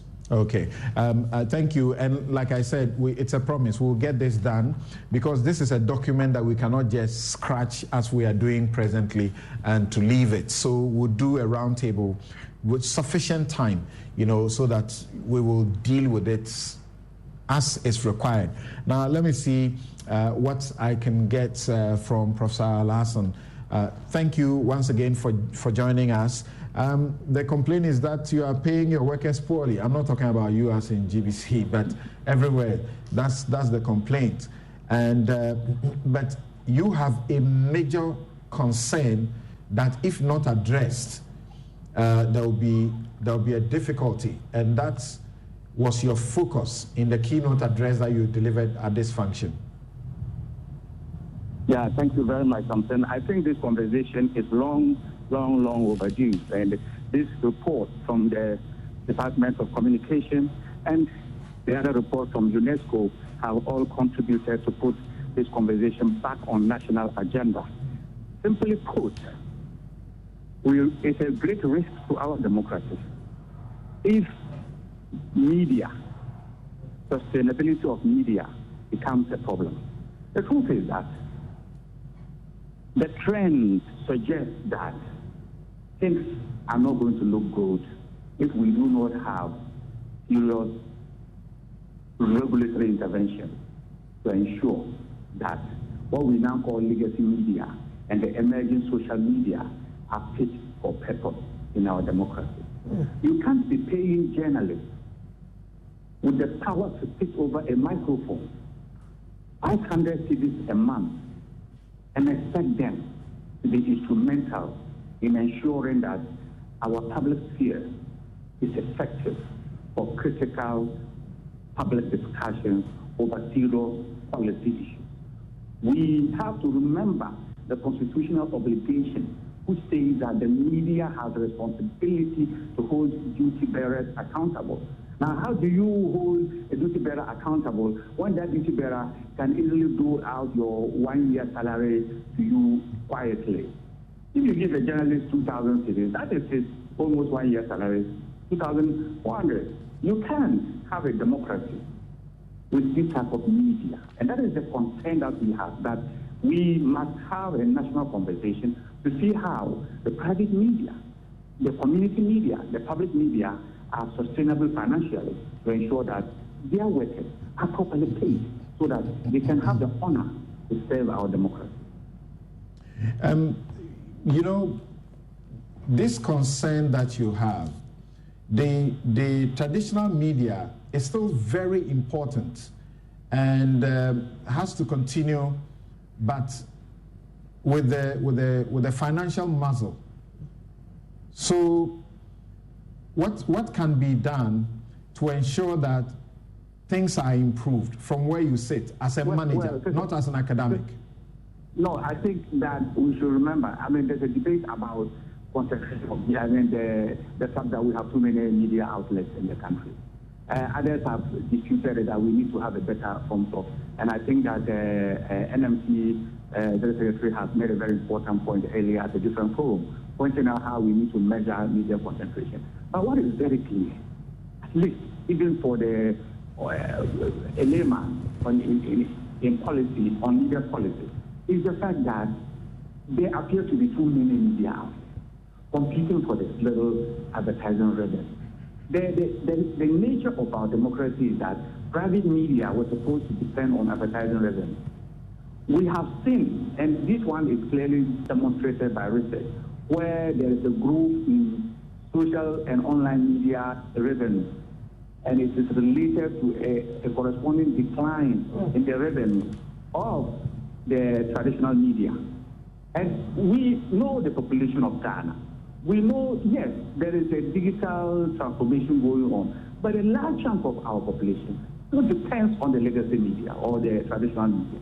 Now, if we think these financial upflows from the traditional media to social media and online media, we have to have a national conversation. For example, in Australia, they are finding ways to ensure that online and social media revenue, they pay something to the legacy media, which have the infrastructure to generate the content, for which they simply aggregate and get better eyeballs. There must be a way to compensate legacy media for the army of staff they have in their newsrooms, for the heavy investment in content collection and content gathering, which they produce, and only for legacy media and online media to simply aggregate and make more money than them. There is something wrong with that. And we have to have this national conversation. It will require a more serious conversation between NMC, NCA, JIBA, GBC, and other stakeholders to sit there and say, look, listen, let us have a conversation and see how we come up with measures to ensure that the sweat of legacy media is compensated accordingly. All right. We can't generate content at a heavy cost, only for an online media to just take it and go and do business and make more money. Okay. There is something wrong with that. All right. Thank you, Prof. Al-Hassan. And as we are planning also, we would bring definitely all of you together. You have such enormous, knowledge and experience in these things, so that we do a thorough thing. Now, your findings come with recommendations. Is there a way you are seeking to police that these recommendations are implemented? Yes, and Samson, maybe before I address your question, just to let people know how easily it is to access the document. It is free, it's online. Just go to the department website. Under our research tab, you will be able to access the document. And Department of Communication Studies, University of Ghana. On the website. George also raised some small question about the issue of opacity versus the claim that there is political capture. So I thought I'll just spend a second to also clarify that. So when somebody registers with the NCA for licensing, what the chapter is arguing is that the requirements are that it is a company that is applying. So perhaps my company, AYZ, goes to NCA to ask for licensing. It is that company that is being given the license. Right. That being the case, I am able to register another company, QYZ, and go for another license. I can have 50 companies all securing licenses, but because my name is not declared there, it is not known that it is actually Abena controlling so much of the access to people's ears, eyes, and minds. And that, I think, is where the opacity concern comes from. Right. It just so happens that we live in a country where the politicians are very happy to make noise about themselves. And so when they have secured these licenses using this structure, which we are worried about opacity within, they like to make noise about the fact that they own media. Right. That is how it is possible for us to know that there is some political capture going on. I just thought that I'll put that clarification out there. What do we do to ensure that these fine recommendations, beautiful recommendations, important recommendations, are implemented? On our part, we believe that our conversations don't end with having launched the report. We do envisage some stakeholder engagements. So, for instance, the key stakeholders that are indicated in some of the recommendations, regulators, we plan some meetings with them. GIBA, for instance, we plan some meetings, etc. Oh, you intend to meet with them? We do intend to have meetings with them in the hopes of discussing these recommendations and how we could take them forward. Unfortunately, as an academic unit, our job doesn't also go the full haul. We can only do the advocacy and push and offer our resources and expertise. And so we hope that as we meet these industry stakeholders, the conversations would be allowed to become fruitful. Already we've seen instances of a bit of a defense posture because some entities and persons may have been singled out.